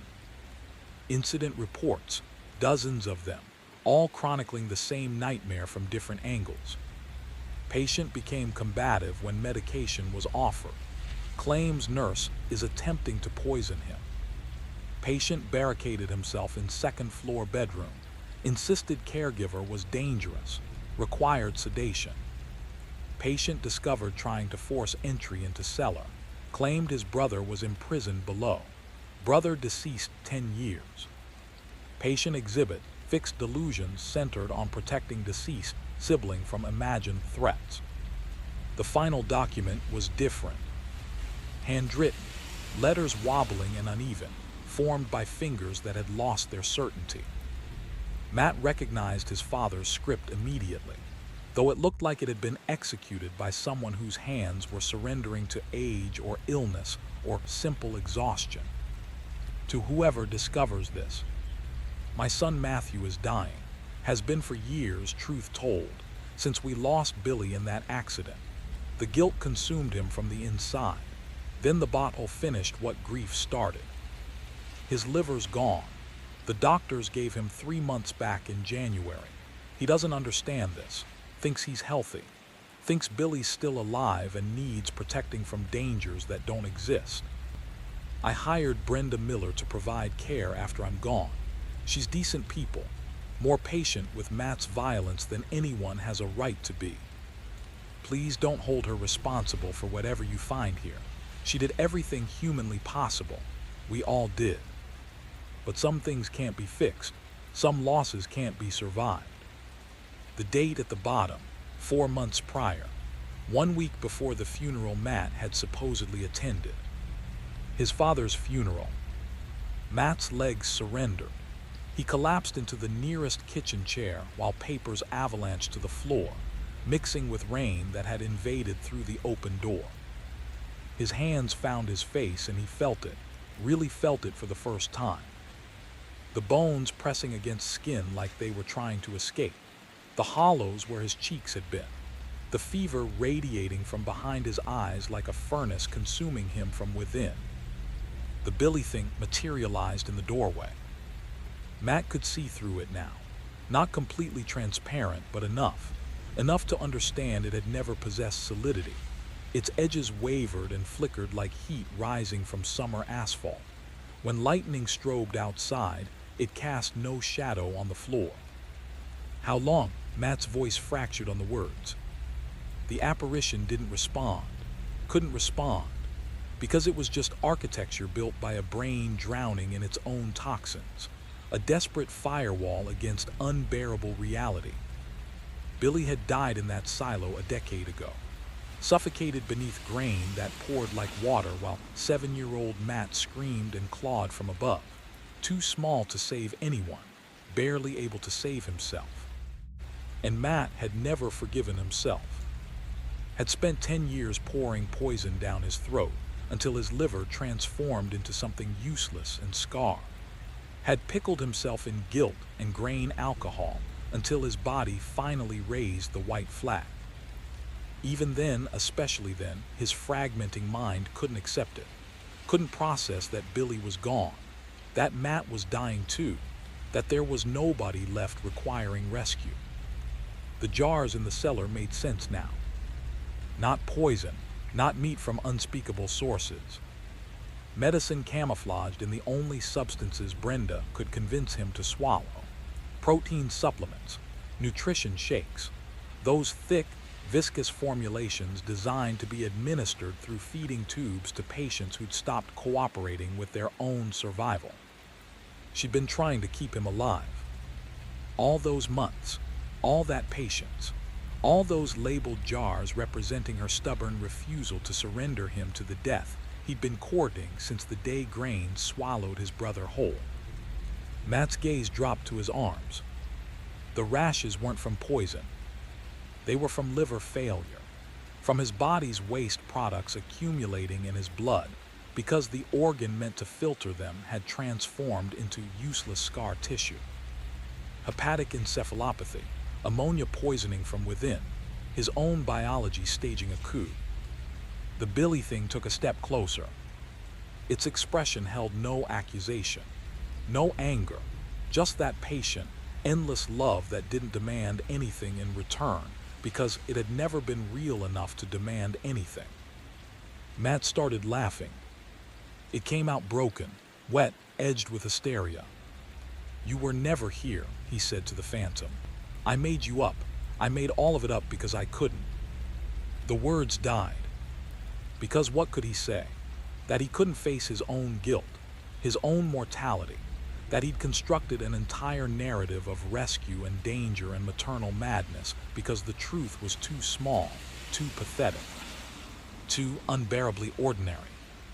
A boy who let his brother die. A man who drank himself to death. A nurse who tried her best. A father who couldn't save either son. No monsters, no villains, no grand conspiracy. Just grief and guilt, and the human mind's infinite capacity for self-deception when reality becomes unendurable. The cramping in Matt's abdomen intensified. He doubled over, hands clutching his middle where something fundamental was failing. His liver finally surrendering completely. The Billy thing knelt beside him. Its hand, impossible, incorporeal, but somehow still comforting, touched Matt's shoulder. "I'm sorry," Matt whispered, not to the hallucination, to the brother who'd been dust for a decade. "I'm so sorry. I should have saved you. I should have been faster, stronger, better." The phantom shook its head. And in that gesture, Matt understood. Forgiveness had always been available. He'd just been too consumed by guilt to accept it. Billy had been 7 years old. Matt had been 7 years old. Children, just children playing where they shouldn't have been, making the kind of mistakes children make, suffering consequences nobody deserved. There was no villain in that story. Just tragedy, random, senseless, undeserved. And Matt had spent 10 years trying to rewrite it, trying to transform himself into the monster his brother deserved instead of the helpless child he'd actually been. The Billy thing's edges were dissolving now, becoming smoke, becoming light, becoming the truth Matt had been fleeing since grain had poured and screaming had started and everything good had ended. "It's okay," the phantom whispered, or maybe Matt whispered it to himself. "You can let go now." Matt's vision was narrowing, tunneling down to a pinpoint of clarity surrounded by encroaching darkness. His body was shutting down, system by system, organ by organ. The end he'd been running toward for a decade was finally catching up. And for the first time since that terrible day in the silo, Matt stopped fighting, stopped running, stopped constructing elaborate fantasies to avoid the simple, unbearable truth. Some people die, some people survive. None of it means anything except what we make it mean. And he'd made it mean guilt, punishment, penance, when it could have just meant sad, random, the way life sometimes is. Matt's eyes closed. The Billy thing, the last defense his dying brain could muster, finally dissolved completely. And in that dissolution, Matt found something he hadn't felt in 10 years. Peace. Not forgiveness from Billy. Billy had never needed to forgive him. Billy had just been a child who died in an accident, carrying no grudges into whatever came after. But forgiveness from himself. For being 7, for being helpless, for surviving when his brother didn't. For being human in a world that sometimes demands more than humans can give. The rain continued falling. The house settled around him. And somewhere in the space between one breath and the next, Matt stopped hurting. Stopped fighting. Just stopped. And that was okay. That was enough. That was all anyone could ask. The kitchen grew quiet. Papers scattered across the floor documented a tragedy that nobody would remember in 50 years. A nurse named Brenda would find him tomorrow, would call the authorities, would write her final report with the same precise handwriting that had labeled all those jars. Patient expired peacefully, no signs of distress, appeared to have accepted his condition in final moments. She would wonder if she could have done more. The answer was no. Some stories end badly, no matter how hard we fight. Some losses can't be prevented. Some guilt can't be erased. We just carry it until we can't anymore. And then we set it down. And then we rest. Matt's final breath escaped. The house stood patient around his empty body. Rain washed the dust from the windows. And somewhere, maybe, 2 brothers who'd been separated by a decade of grief and guilt finally walked together again. Not in hallucination, not in fantasy, but in the quiet place where all debts are forgiven and all losses are restored and nothing hurts anymore. Together, finally, home, feeding tubes to patients who'd stopped cooperating with their own survival. Labeled by month because that's how long she'd been waging this war, April through November. 8 months of trying to preserve a man who fought her at every turn because his poisoned brain had rewritten her as the enemy. Matt stood. His legs held, barely, or maybe he just didn't care anymore whether they did. He moved through the kitchen like a ghost haunting his own life, reached the bathroom, flipped the light switch, then forced himself to confront the mirror. The face staring back belonged to a stranger. No, belonged to a corpse that hadn't received the memo yet. Gaunt was too gentle a word for this.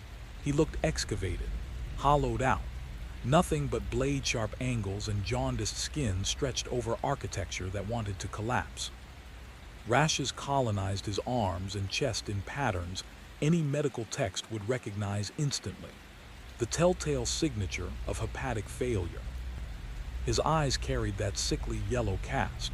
When he opened his mouth, his gums bled freely, painting his teeth pink.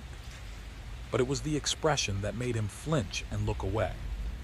Confusion, dawning horror, the face of someone surfacing from a dream only to discover they've been living inside a nightmare the entire time. He'd killed Brenda, driven a pitchfork through her chest, and abandoned her to flames. This woman who'd done nothing but try to save him, who'd shown infinite patience while he accused and threatened and finally murdered her. The Billy thing materialized behind him, visible in the mirror's reflection. Matt rotated to face it directly. The phantom extended one translucent hand, fingers reaching for Matt's cheek. When they made contact, he felt nothing. No pressure, no warmth or cold, just faint static like that limb had fallen asleep and was now waking up in pins and needles.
I'm sorry.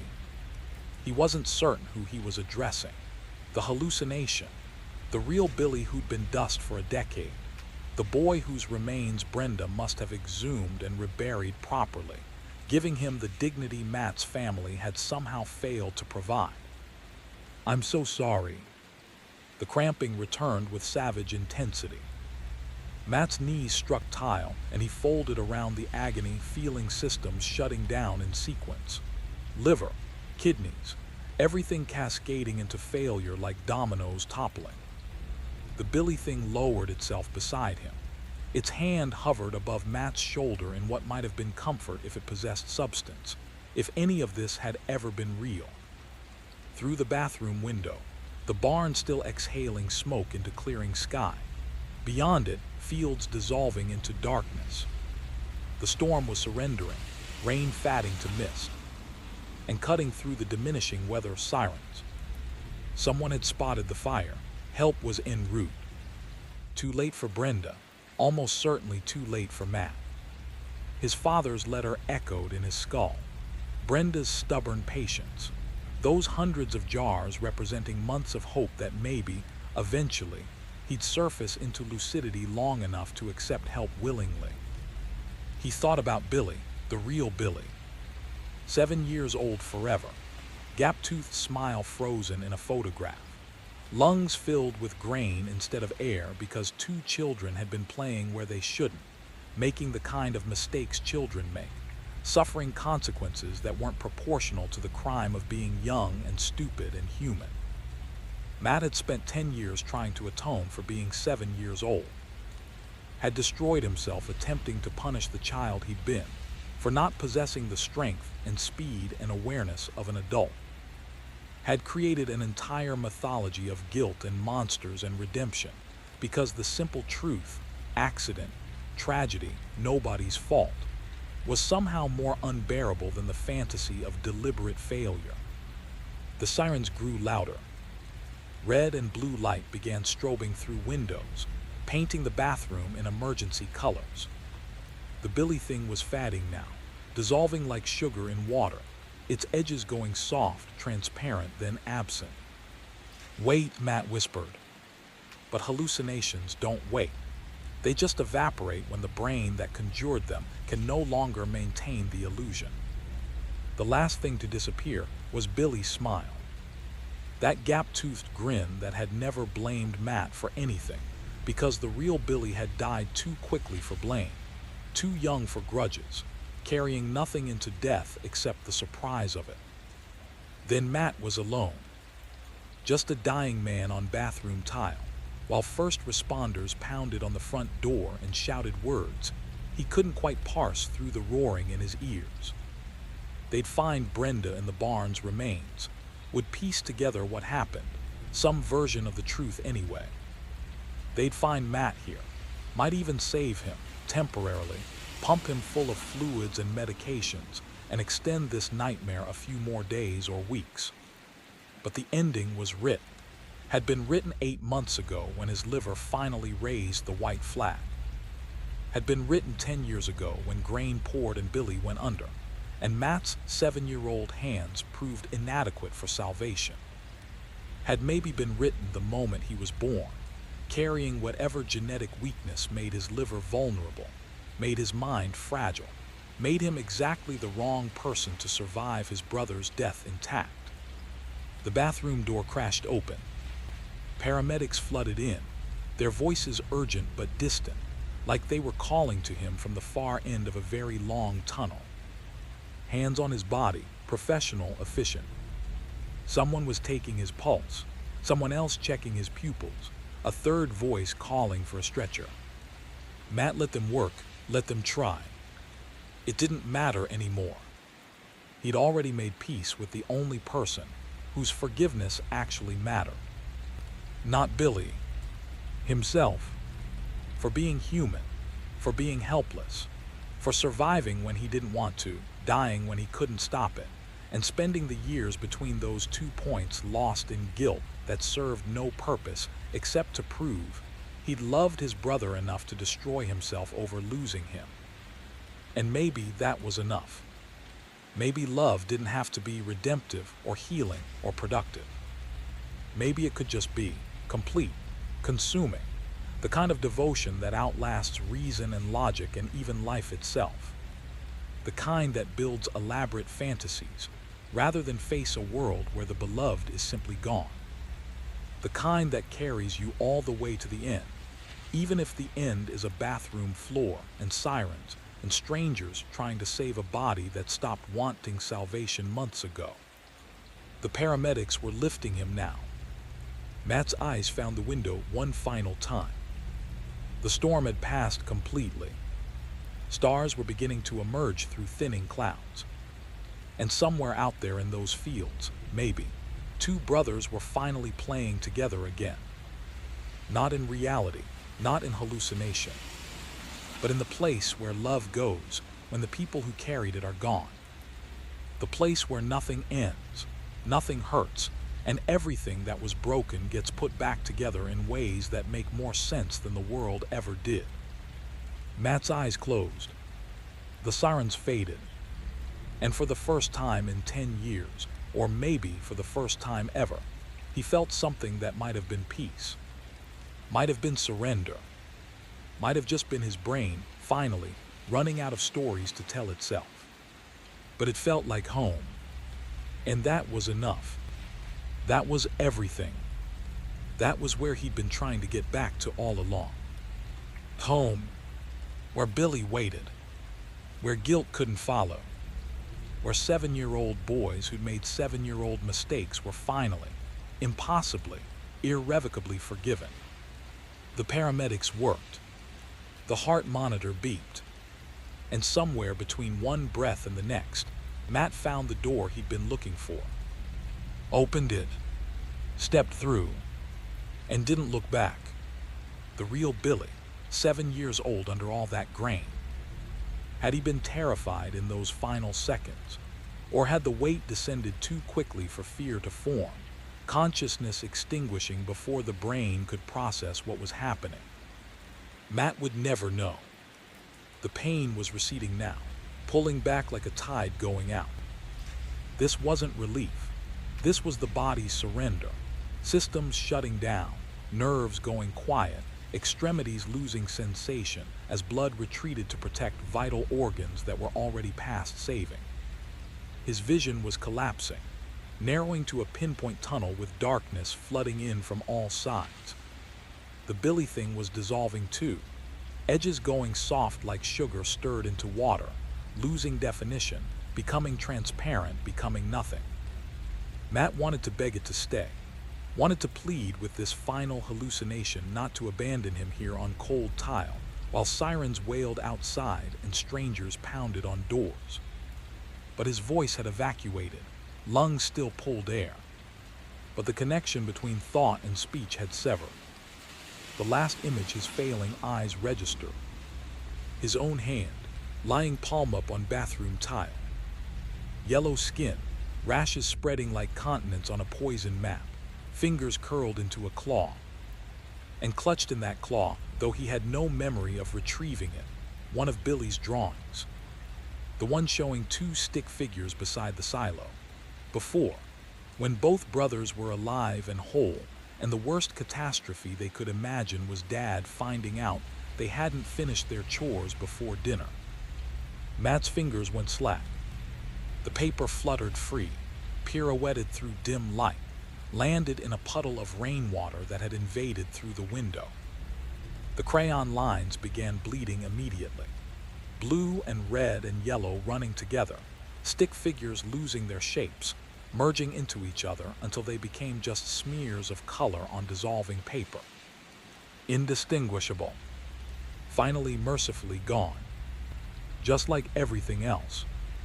Matt's chest rose one final time. Fell. Didn't rise again. The paramedics were still working, still trying, hands compressing his sternum in rhythmic pumps, voice calling for epinephrine, another voice counting. But Matt was already somewhere else. Somewhere the rain sounded different, gentler. Somewhere a 7-year-old boy with a gap-toothed smile was waiting. Not angry, not accusing. Just waiting. The way brothers do. Took you long enough, Billy said. Or maybe Matt just imagined he said. Or maybe there was no difference anymore between imagination and reality in the place where the dying go. Matt tried to respond, but found he didn't need to. Billy understood anyway. Had always understood. Would always understand.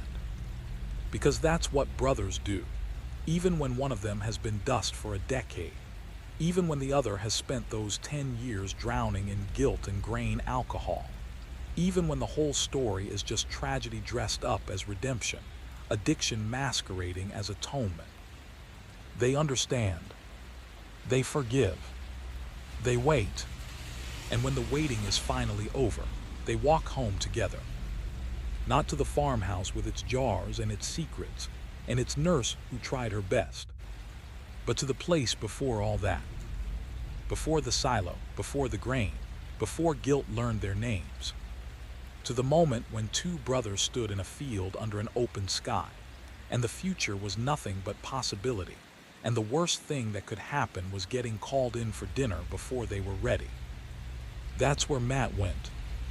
That's where he stayed. And if the paramedics eventually gave up their compressions and called the time of death at 3:47 a.m., if the police investigated and found evidence of struggle and fire and a nurse's body in the barn, if the newspapers ran a story about a tragic case of terminal illness complicated by psychosis, if nobody except a few relatives attended the funeral, and even they weren't sure what to feel, none of that touched him. He was already gone. Already home. Already standing beside his brother under a sky that stretched forever, in a field where grain grew tall and golden and harmless, in a moment that would last exactly as long as it needed to. Forever, maybe. Or just long enough. Either way, it was enough. It was everything. It was the only ending that mattered. Two brothers, together again. Finally, home. The rain stopped. Dawn arrived. And in a farmhouse nobody would ever live in again. Wet paper dissolved completely, taking with it the last evidence that two boys had once stood together and smiled. Taking with it everything except the truth. Some love survives death. Some guilt doesn't. And sometimes the only way to tell which is to let go and find out what remains when you stop holding on. Matt found out, and what remained was this: forgiveness, peace, Billy's hand in his, and a sky full of stars that would never stop shining, no matter how dark the night became. The end. Story 2, The Last Night at Pinewood. Vanessa surfaced into consciousness, accompanied by that particular silence that announces your partner has already woken and is now moving through space with exaggerated caution, the kind of performance people mistake for consideration. Through nylon walls turned semi-transparent by dawn light, Graham's silhouette passed back and forth near the camp stove. She experienced a pulse of annoyance, already knowing, just knowing, he'd made the coffee too weak again, his peculiar version of conservation that extended even to grounds that cost almost nothing. She emerged still wearing the fleece she'd slept in. These Sequoia backcountry mornings held their alpine bite well into July, regardless of what the calendar claimed. Graham wasn't watching the stove, wasn't watching the percolator, wasn't even acknowledging her presence. His attention had locked onto something in the middle distance, posture suggesting not quite alarm, but a quality of focus that made Vanessa track his gaze before she'd consciously decided to. Another tent, 20 feet from theirs. It hadn't existed the previous evening. She was absolutely certain. She'd selected this exact campsite for its isolation, quarter-mile from the nearest designated spot, accessible only via an unmarked path she discovered years back during a solo expedition, back when she'd still been the type of person who took solo trips. The intruding tent was unremarkable in design, standard dome configuration, that ubiquitous shade of green manufacturers apparently believed camouflaged objects in wilderness settings, though it never actually did. What made it remarkable was its presence, and the fact that nobody had emerged from it, and the way Graham had clearly been standing there staring at it for some indeterminate but significant duration. Vanessa poured coffee from the percolator, confirmed her suspicions about its weakness, and remained silent. Graham would articulate his observations once he'd organized them sufficiently. 11 years of marriage had taught her that silence extracted more useful intelligence than questioning ever did. Graham gestured toward the tent with his mug, minimal movement conveying both confusion and territorial offense. He walked their campsite perimeter every night before sleeping. Vanessa knew this, had known for years, had evolved from finding it charmingly methodical to recognizing it as symptomatic of his compulsion to impose structure on everything, including leisure. They stood together consuming inadequate coffee, watching the tent that continued producing no occupants. Sunlight had climbed high enough now to eliminate shadows that might conceal interior movement, yet nothing moved.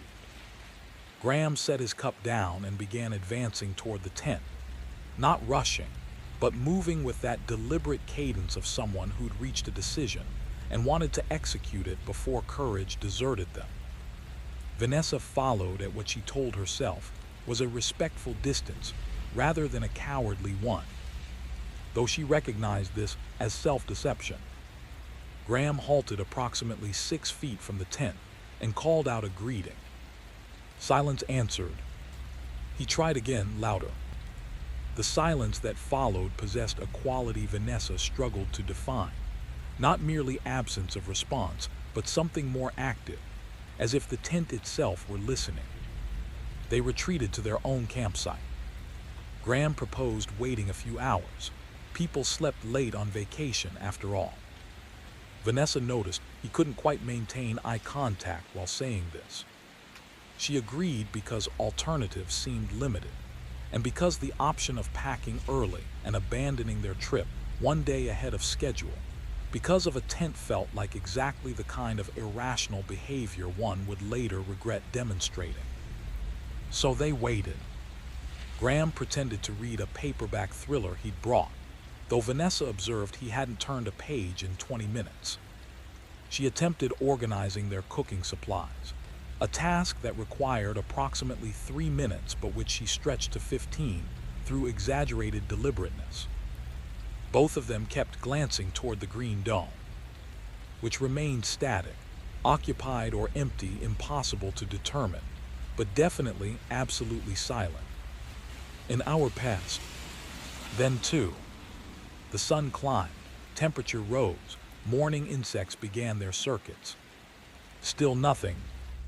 Maybe we should check, Vanessa finally said, breaking the silence that had calcified between them.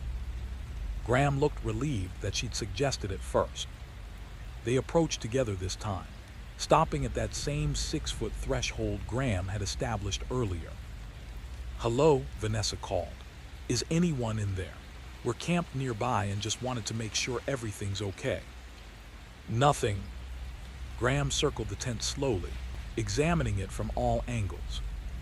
"The zipper's open," he said quietly, "just a few inches at the bottom." Vanessa moved closer. He was right. The entrance zipper was unsealed at its base, creating a small gap. Not wide enough to see through clearly, but enough to confirm the tent wasn't properly closed. "Should we look inside?" Graham's voice carried a question mark he clearly didn't feel comfortable with. Vanessa experienced competing impulses: curiosity, concern that someone might be injured or ill inside, and beneath both, a primitive unease she couldn't rationally justify. "Yes," she heard herself say, "we should." Graham knelt by the entrance, grasped the zipper pull, and drew it upward in one smooth motion. The tent yawned open. Empty. Completely, utterly empty. No sleeping bag, no backpack, no equipment, not even the compressed grass one would expect beneath where a body had been lying. Just bare ground and nylon walls. "What the hell?" Graham breathed. Vanessa crouched beside him, peering inside as if closer examination might reveal what wide-angle viewing hadn't. Nothing materialized. The tent's interior was pristine, untouched, as if it had been erected seconds ago and never occupied. "Maybe they're hiking," Graham offered, though his tone suggested he didn't believe this. "Left their tent up while they went exploring." Without any gear, Vanessa gestured at the emptiness. No sleeping bag, no supplies. Graham had no answer for this. They stood, backing away from the tent, as if it might suddenly produce an occupant if they turned their backs. "We should take it down," Vanessa said. "Report it to the rangers when we hike out tomorrow." "Take it down?" Graham looked at her. "That's someone's property." Someone who apparently erected a tent in the middle of nowhere, and then vanished without leaving a trace of equipment or occupation. She could hear the edge in her own voice. The thing was wrong. Everything about it was wrong. And some instinct she didn't want to examine too closely was insisting they needed to eliminate it from their campsite. "Let's just leave it," Graham countered. "Not our problem." But Vanessa was already reaching for the tent. Her fingers had barely brushed the nylon when she stopped. The fabric was ice cold. Not cool from morning shade, not damp from dew. Cold, actively, aggressively cold, like it had been stored in a freezer. She jerked her hand back. "What?" Graham asked. "Touch it." He did. His expression shifted immediately. They looked at each other. Then, without discussing it, both began backing toward their own campsite. The green tent sat there in morning sunlight, radiating cold it shouldn't possess, empty in ways that suggested something worse than mere absence. And neither of them said what they were both thinking. Some things aren't meant to be explained. Some things are meant to be left alone. Some things are warnings. They would pack up within the hour, hike out a day early, tell the rangers nothing because what would they say? That an empty tent had appeared overnight and felt wrong. That silence could have quality and texture. That they'd touched something that shouldn't have been cold, and decided retreat was wisdom rather than cowardice. No, they would say nothing. They would leave. And they would never, ever come back to this particular unmarked campsite again. Some decisions don't require discussion.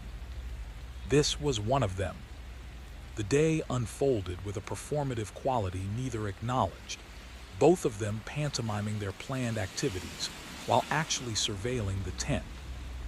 Graham clutched his bird identification guide without identifying any birds. Vanessa held her novel open to the same page for 40 minutes. Both watched the tent, which maintained its absolute stillness. Vanessa began compiling an inventory of wrongness. The rain fly secured with perfect precision, entrance zipper completely sealed, no scattered gear outside, no scent of occupation, no food odors, no human traces, no evidence of life.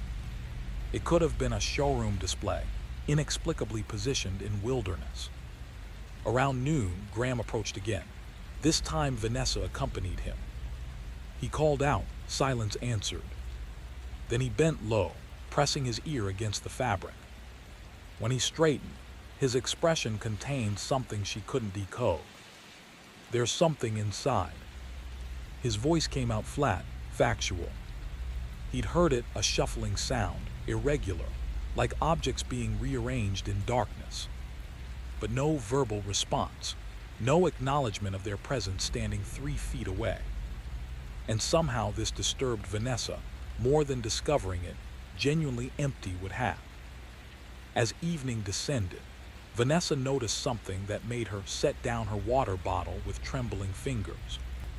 The tent's positioning meant late sun should illuminate its interior through the fabric, rendering any occupant visible as shadow against translucent nylon. But though golden light bathed the tent's eastern wall completely, no human silhouette appeared, no suggestion of presence, just the tent itself glowing dully green in horizontal rays. She pointed this out to Graham. Together they watched the sun sink lower, watched the tent become a dark shape against darkening trees. Nothing emerged, and when Graham crept over to listen again, that shuffling sound continued, intermittent, purposeless, like something burrowing beneath earth. Neither slept well that night. Vanessa lay in her sleeping bag, listening to Graham's breathing that never quite achieved the rhythm of genuine sleep, and listening for sounds from the other tent, which came periodically. That same shuffling. Once, what might have been a sigh or might have been wind. Sounds that possessed a quality she identified as distinctly not right, though she couldn't articulate what she meant by this. The second morning presented them with identical tableau. Tent unchanged, nobody emerged. Graham suggested they check whether the occupants needed assistance. Perhaps injury or illness had incapacitated them. Vanessa agreed, because refusing would require explaining an intuition she couldn't verbalize. They approached together at mid-morning, when sunlight eliminated ambiguity. Graham called out again, waited, then announced he was opening the tent. Vanessa wanted to stop him but found herself paralyzed, watching as he knelt and reached for the zipper. It opened smoothly, without resistance. The tent was empty. Not merely unoccupied, entirely void.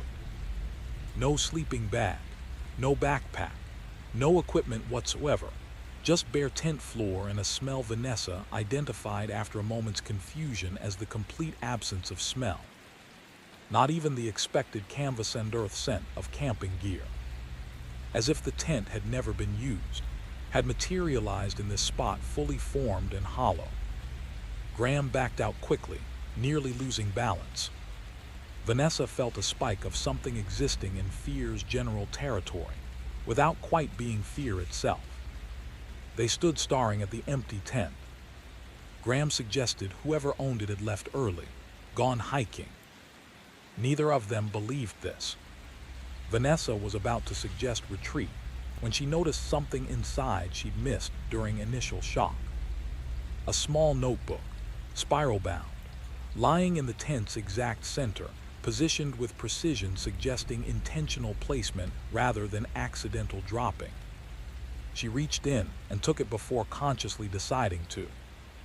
Graham made a small protest sound that died unfinished. The notebook was the waterproof variety sold in outdoor supply stores, designed for durability. It contained perhaps 30 pages of handwriting in blue ink, dated entries, journal format. They brought it back to their campsite. Vanessa opened it with fingers that refused steadiness. The first entry was dated 4 days ago. It described a couple arriving at a remote campsite, setting up their tent in evening light. The writer noted the couple seemed experienced, that the woman had selected the location with obvious care, that the man walked the perimeter before settling in for the night.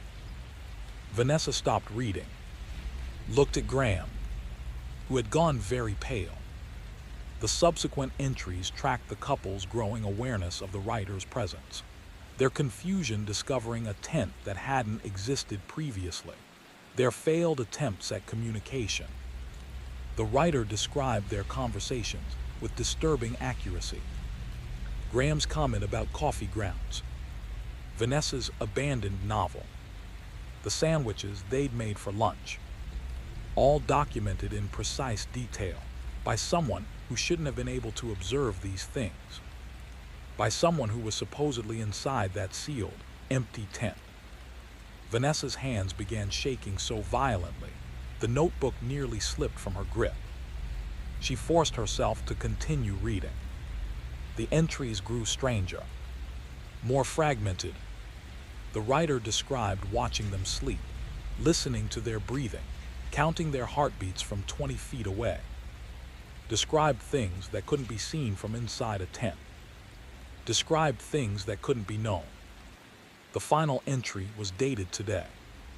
This morning, written in that same precise blue ink. They're going to open the tent soon. I've left this for them to find, so they'll understand. The tent isn't empty. It's just that what's inside doesn't cast shadows anymore. Doesn't need sleeping bags or equipment. Doesn't respond to voices, because voices are for the living. I drowned in this lake 3 summers ago. I've been camping here ever since, waiting for someone to find me, waiting for someone to see. Thank you for seeing. You can leave now. I won't follow. Probably. The notebook fell from Vanessa's hands. She and Graham looked at each other. Then, without discussion, both began packing.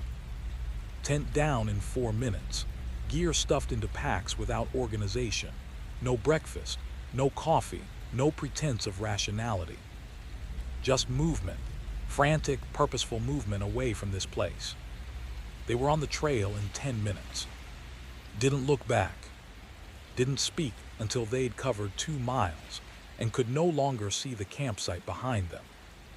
Even then, the only words Graham managed were, "We're not telling anyone about this."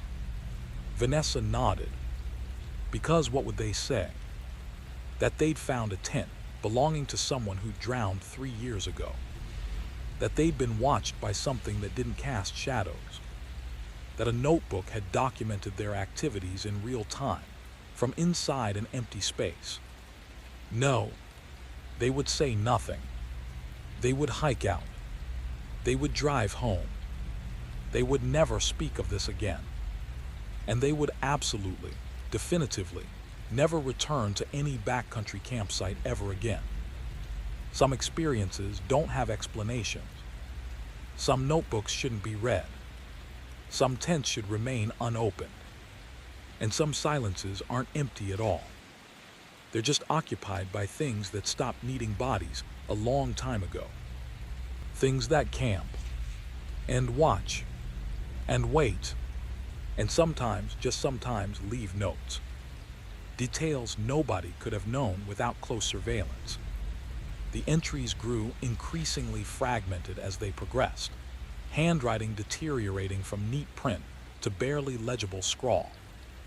The writer described an inability to leave the tent, a compulsion to remain inside, an understanding that had arrived gradually, then all at once, that this had happened before, would happen again, that the couple outside was somehow necessary for something the writer couldn't quite articulate.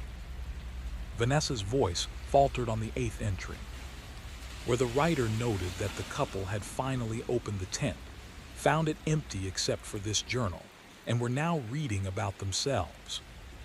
The entry ended with a question. Did they understand yet that the tent wasn't the problem, that they were? The 9th entry was dated tomorrow. It described in detail too precise to be fabrication the couple's decision to leave early, their hurried packing, their relief reaching the car. It described their drive home, Vanessa's insistence they not discuss it, Graham's agreement, the way they would fall back into normal routine as if nothing had happened. It described the next 3 months in broad strokes. Arguments about small things, a vacation to Mexico they would plan but cancel, Vanessa's promotion at work. The 10th and final entry was dated 3 months from now. Written in 2 different hands. The first portion in that same deteriorating scrawl described a box discovered in an attic. The second portion, in handwriting Vanessa recognized with cold shock as Graham's, began mid-sentence and simply stopped, the pen trailing off the page as if the writer had been interrupted or had lost the ability to continue.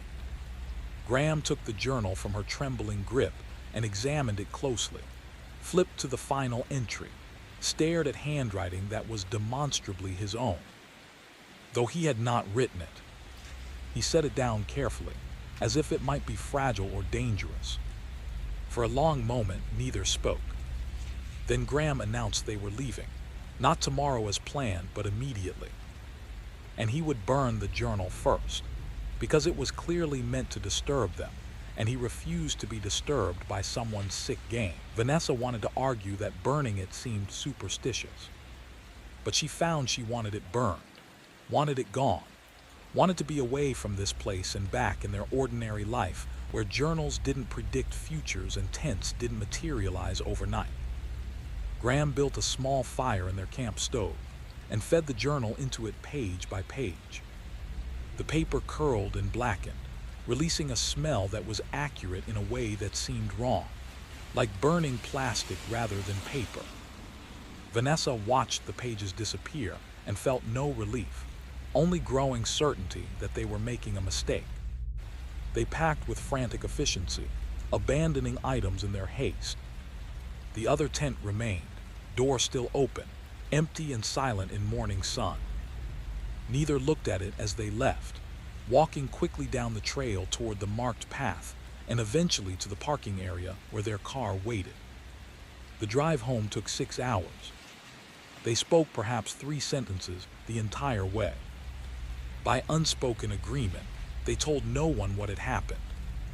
The trip became something they'd taken, uneventful, to the mountains, came back a day early, nothing worth mentioning. July became August, became September. Vanessa received the promotion the journal had predicted. They planned the Mexico vacation and canceled it. They argued about small things, his need to control minutiae, her tendency to withdraw, arguments that felt both fresh and horribly familiar. In late October, Vanessa went into the attic to retrieve winter clothes. The attic contained the usual accumulated debris of marriage. And there, among objects she recognized, was a box she didn't. Unmarked cardboard, sealed with packing tape still tacky to the touch. She experienced a moment of complete bodily stillness, hand frozen in the act of reaching. She could have left it, could have closed the attic and pretended she hadn't seen it. Instead, with the horrible inevitability of someone fulfilling a prophecy they tried to escape, she picked it up and brought it downstairs. Graham was in his study. Vanessa set the box on the kitchen table and stared at it for what might have been minutes. She found scissors, cut the tape, opened the box. Found inside a journal. Spiral-bound, waterproof. Identical to the one they'd burned. The handwriting was Graham's from the first word. The journal described a couple who'd found a mysterious tent at their campsite, who'd discovered a journal predicting their future, who'd burned it in panic and fled.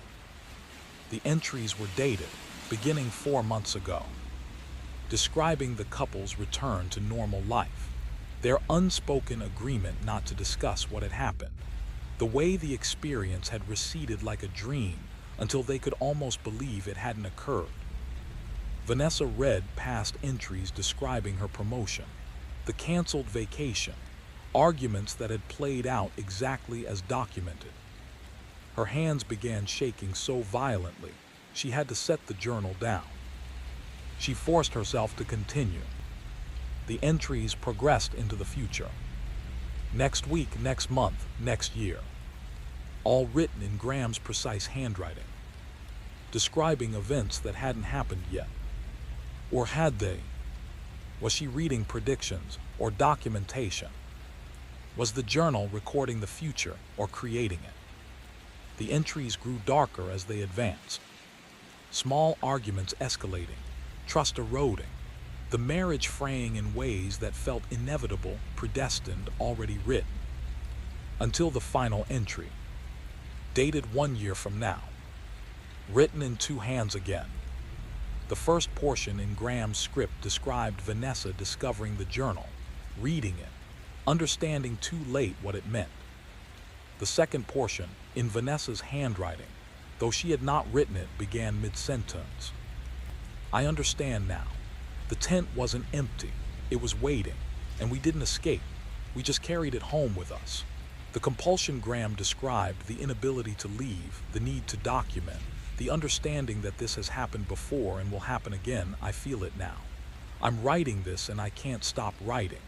My hand is moving and the words are appearing and I know what comes next, but I can't. The sentence ended there, pen trailing off the page, exactly as Graham's had in the first journal. Vanessa looked up from the page. Graham was standing in the kitchen doorway. How long had he been there? His expression was blank, empty, like the tent had been empty. You found it, he said, not a question. Vanessa couldn't speak, couldn't move. Graham crossed to the table, picked up the journal, flipped through pages written in his handwriting, describing events he had no memory of documenting. I've been writing, he said quietly. Every night, I wake up at my desk with pages I don't remember creating. At first I thought I was sleepwalking, but then I started reading what I'd written. He looked at her. It's all true, Vanessa. Everything in here. Everything that's going to happen. I've been trying to stop it, trying to change it. But the words keep coming and my hand keeps moving and I can't. He stopped. Set the journal down. We should have stayed, he whispered. We should have understood. The tent wasn't the trap. Leaving was. Vanessa felt something shift inside her. A compulsion settling into place like a key finding its lock. Her hand moved without permission, reaching for the journal. She opened to a blank page, found a pen, began writing. Words flowing from somewhere that wasn't her conscious mind. Documenting events that hadn't happened yet, but would, must, were already happening in some timeline that had been written the moment they discovered that tent. Graham was speaking, but she couldn't hear him. The words were too loud, the need to record too powerful. She wrote about tomorrow, next week, next month. Wrote about how they would try to burn this journal too, and how another would appear. Wrote about the growing understanding that they weren't writing the future, they were fulfilling it. Wrote about the tent that was never empty, just occupied by something that had learned to move through time instead of space. Wrote about how it had been waiting for them, how it was still waiting, how it would always be waiting. Her handwriting began to deteriorate, neat print becoming scrawl, becoming something barely legible. And she understood, finally, what the first writer had understood. That the tent had never been the destination. It had been the beginning. And they had carried it home. Had installed it in their marriage, their routine, their future. And now it would consume them slowly, page by page, entry by entry, until they became like the first writer, unable to leave, compelled to document, existing in a loop that fed on itself endlessly. The pen kept moving, the words kept flowing, and Vanessa kept writing, because that's what the tent required. That's what it had always required. Not bodies, but stories. Endless, recursive stories that folded back on themselves. Prophecies that fulfilled themselves. Futures that became past, that became futures again. She was still writing when Graham's hand covered hers. Still writing when he tried to pull the pen away. Still writing when he realized his own hand was moving too, reaching for another journal that had appeared on the table beside hers. Two writers now. Two journals. Two futures being documented in real time. And somewhere, in a remote campsite in the Sequoia backcountry, a green tent stood empty and waiting. For the next couple. For the next story. For the next beginning that was really just a continuation of something that had started long ago and would never, ever end. The tent was patient. It had all the time in the world. And so now did they. Arguments she remembered having. Small moments of daily life recorded with the intimacy of someone who'd witnessed them firsthand. The handwriting remained Graham's throughout, exactly as it appeared on grocery lists and birthday cards. The final entry was dated tomorrow.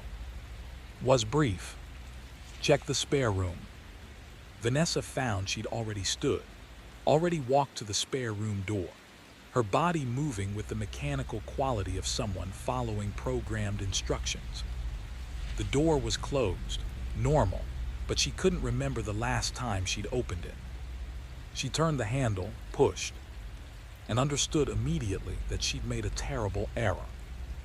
Inside the spare room, erected with professional precision, positioned on hardwood floor between storage boxes and unused exercise equipment.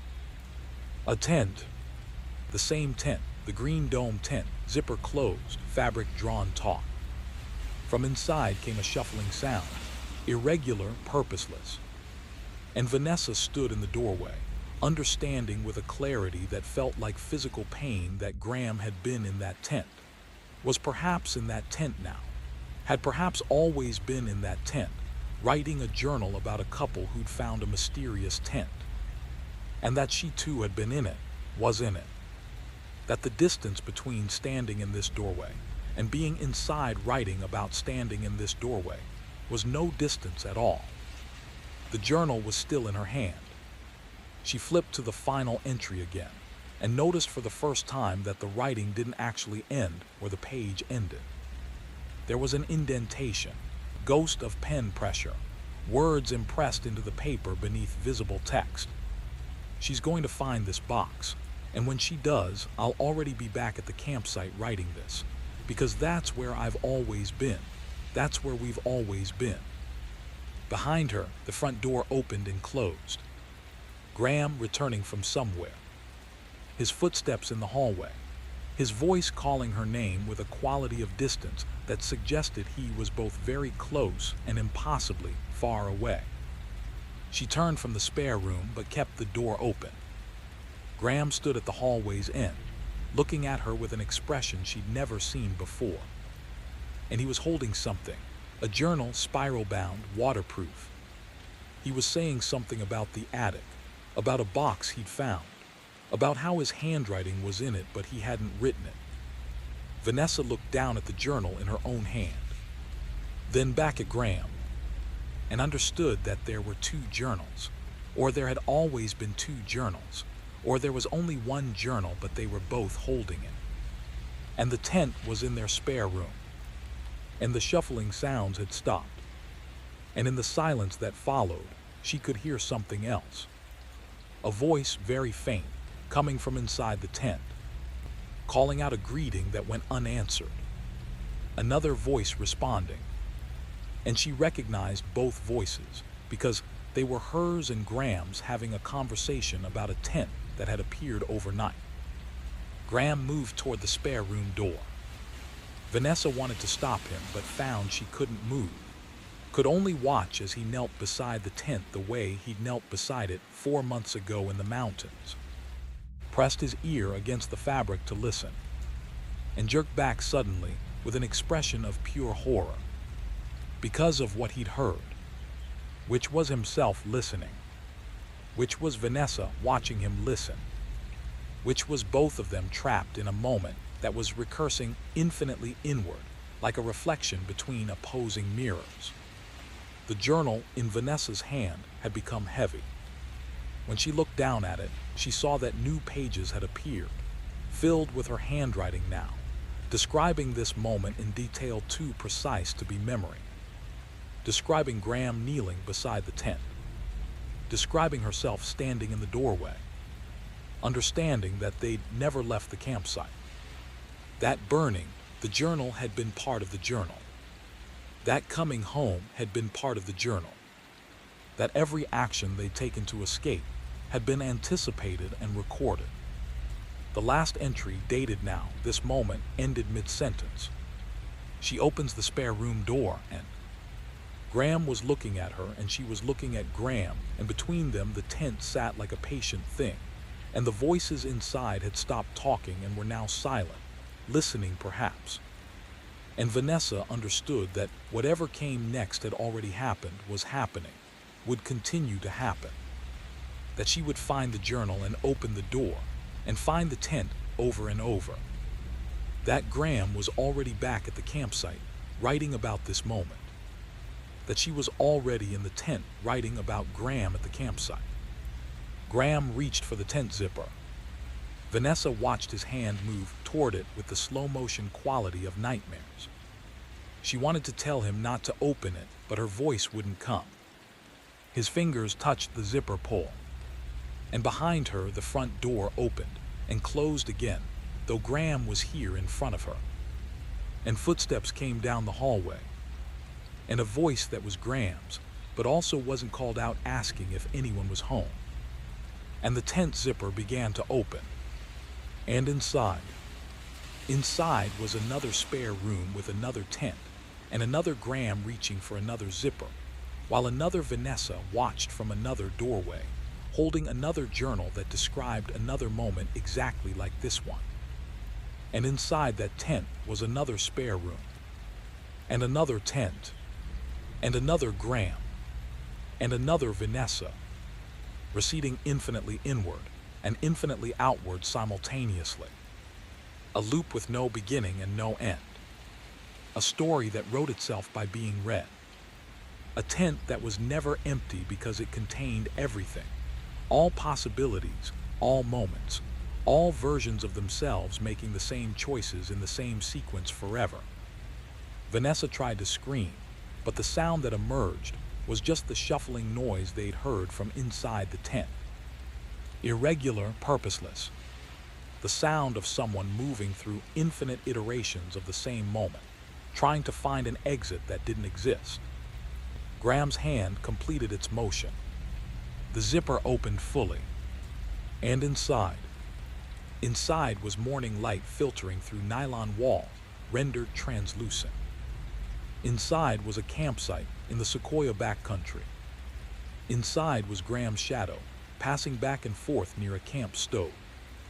Inside was Vanessa waking to that distinct silence that occurs when one's sleeping companion has already risen and is moving about with exaggerated care. Inside was the beginning, which was also the end, which was also right now, which was always right now.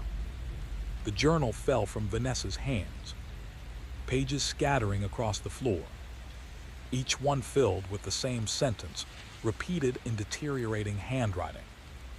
We never left, we never left, we never left, we never left. And in the spare room, the tent waited, patient and empty and full, ready for the next beginning, which had already happened, which was happening now, which would happen forever. Graham stepped inside. Vanessa followed. The zipper closed behind them. And somewhere, in a remote campsite 4 months ago, or 4 months from now, or right this second. A couple woke to find a tent that hadn't been there before. And the cycle continued. And the journals filled themselves. And the tent remained, forever occupied, forever empty, forever waiting for the next version of themselves to discover what they'd always known. That there is no escape from a story that's already been written. That time is a circle. That the tent was never the trap. They were. The shuffling sound resumed. Irregular, purposeless, eternal. And if you listen carefully on quiet mornings in the Sequoia backcountry, you can still hear it. That sound of infinite couples discovering infinite tents, reading infinite journals, making infinite identical choices, forever and ever and ever. The voice was hers, calling out, asking if anyone was home. The tent's zipper began to open, and Vanessa saw through the widening gap not the interior of the tent, but something else entirely. Graham kneeling exactly as he was kneeling now, and herself standing exactly as she was standing now, and beyond them another iteration, and another, stretching backward and forward simultaneously. And she understood that the tent wasn't containing them. It was a window through which they could see themselves being contained over and over. The same moment crystallized and multiplied into infinity. Inside the tent, a hand was writing in a journal. The handwriting was Graham's, and also hers, and also neither because they'd become interchangeable, parts of the same recursive mechanism. The hand wrote, "We thought we broke the loop. We didn't. We just moved it somewhere we wouldn't see it coming." Graham's hand on the zipper had stopped moving. He was looking at Vanessa with an expression of complete understanding, the kind that arrives all at once and too late. The footsteps behind her had stopped at the spare room door. Vanessa turned to see Graham standing there, holding a journal, looking at the tent, and at the Graham kneeling beside it. Both Grahams spoke simultaneously, their voices overlapping into a single question. "When did you find this?" Vanessa opened her mouth, but found her throat had closed. The question hung in the air between the three of them, herself and two versions of her husband, or one husband existing in two locations, or perhaps no husband at all, just the loop wearing Graham's shape.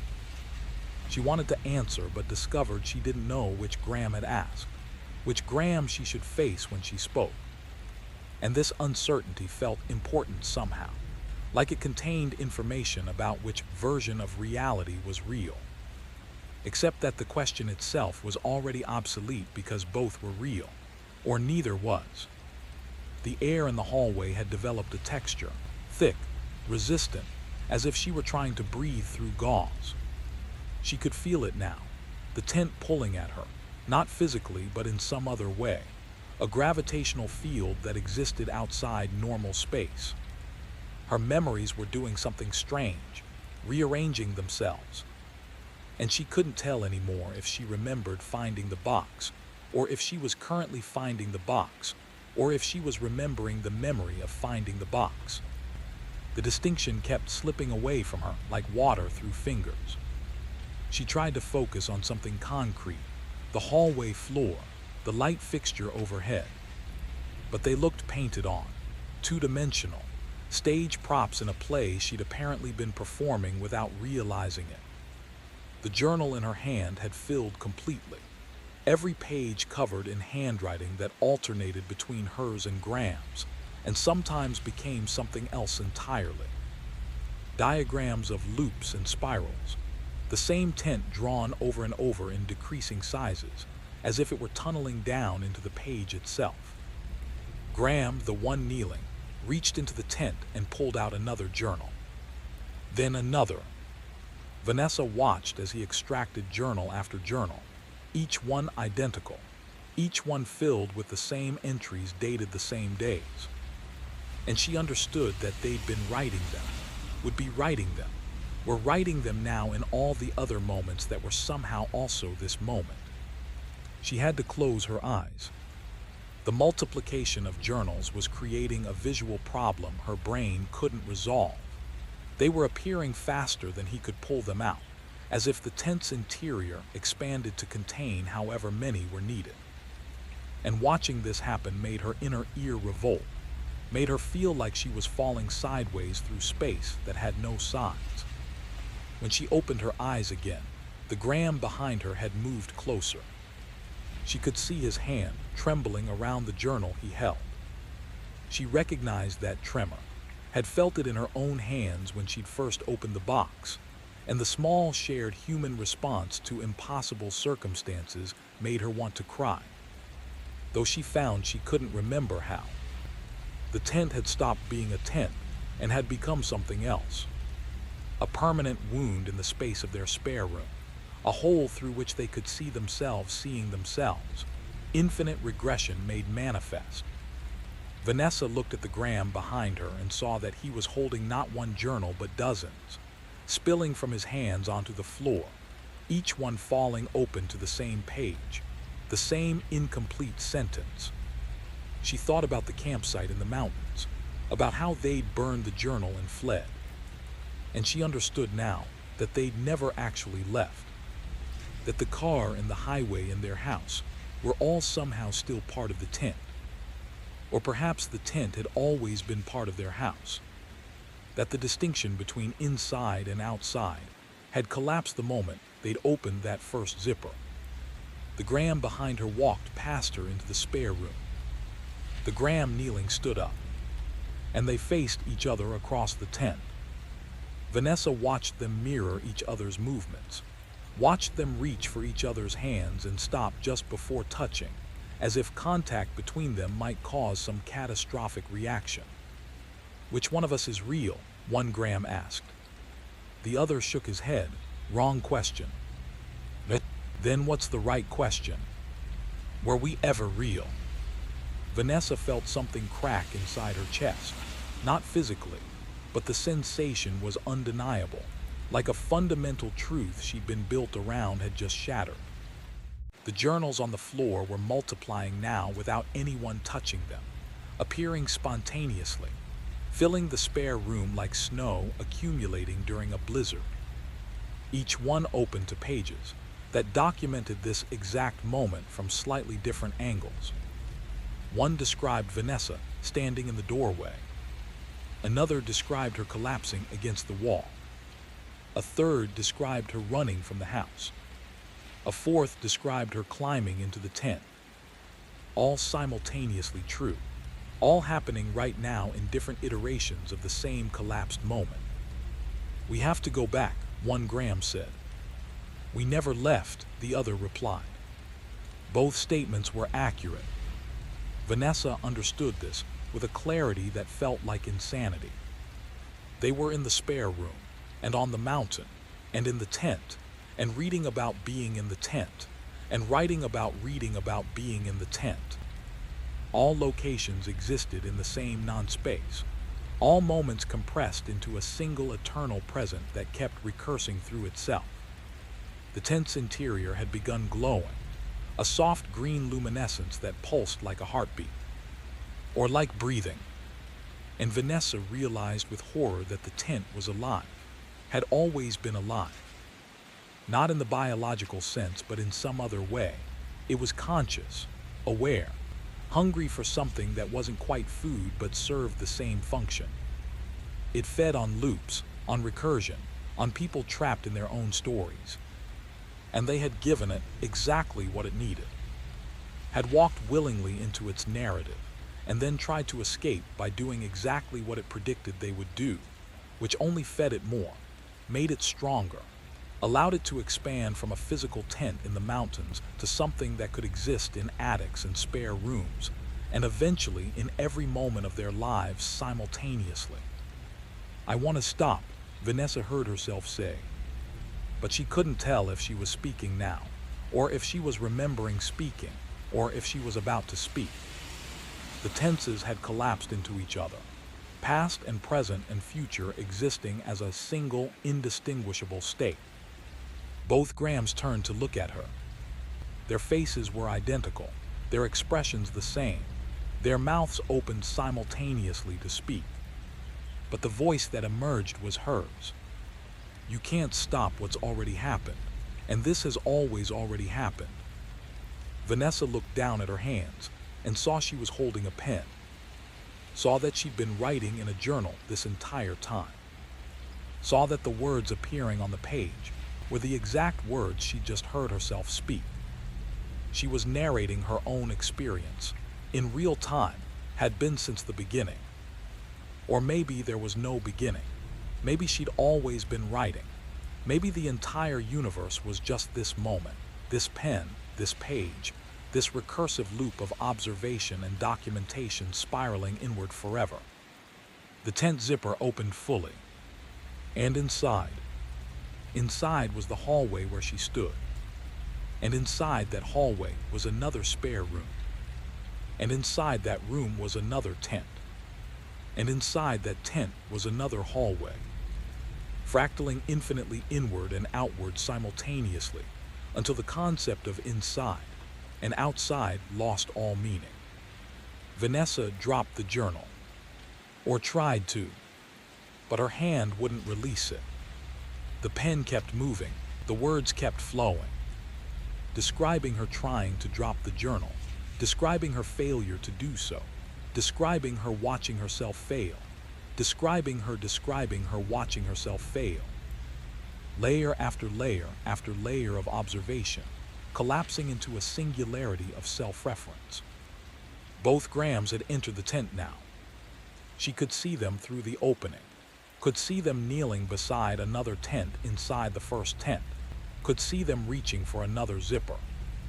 And beyond them, infinite iterations, infinite Grahams, infinite Vanessas, infinite tents, all existing simultaneously in a space that had run out of dimensions to expand into and had started folding back on itself. She should follow them, or she should run, or maybe those were the same action. Maybe every choice led back here, to this spare room, this tent, this moment of understanding that there had never been a choice at all.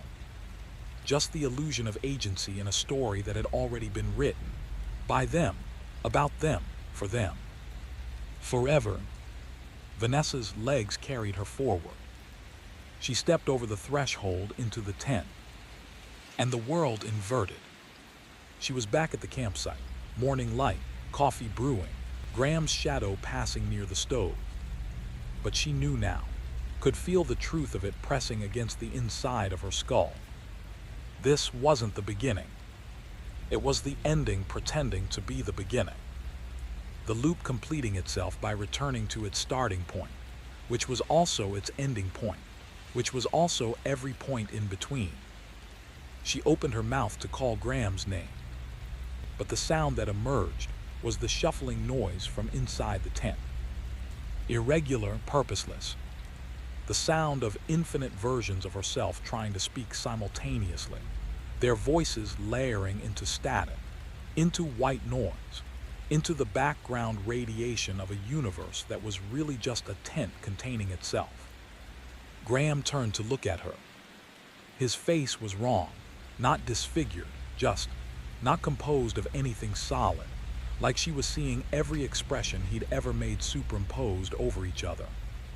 We never left, he said, or she said, or they both said, or no one said because the distinction had evaporated. Vanessa reached into her pocket and found a journal there that she didn't remember carrying. Opened it to a random page. Found her handwriting describing this exact action.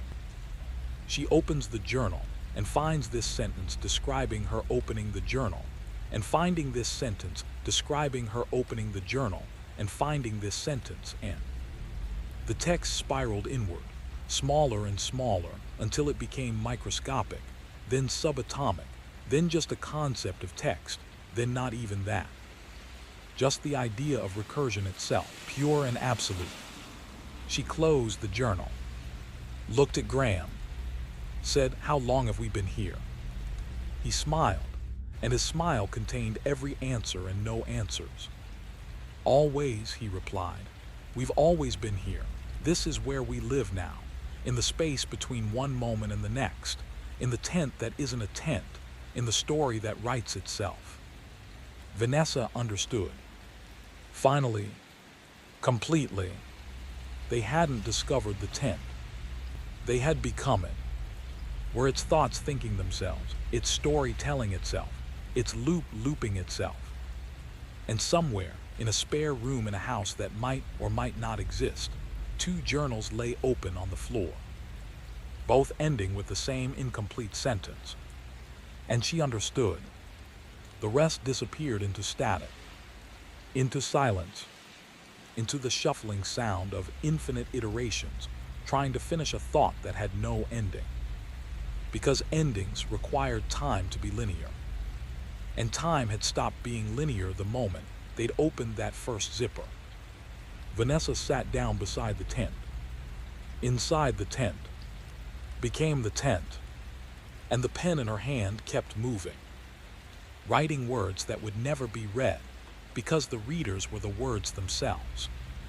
Forever documenting, forever observed, forever trapped in amber made of their own awareness. The tent glowed softly in the morning light. Patient, full, finally complete. And if you listen carefully, if you visit that remote campsite in the Sequoia backcountry, you can still hear them. Writing, reading, understanding, becoming, the sound like pages turning, like zippers opening, like time folding in on itself until past and future become a single eternal now. They're still there, will always be there, are there right now, writing this, reading this, understanding too late that you, yes you, you're reading their journal, which means. She watched as they reached out and touched hands, and their hands passed through each other like smoke. And she understood that neither of them was really there, or both of them were, or the question of reality had become meaningless. The wrongness of it seized her chest, two solid things passing through each other, matter refusing to acknowledge matter. She could hear herself breathing too fast, could feel her pulse hammering in her temples. And these bodily reactions seemed absurd given that her body itself might not be real, might never have been real. But the fear was there anyway, animal and pure, and it was the last thing that felt entirely hers.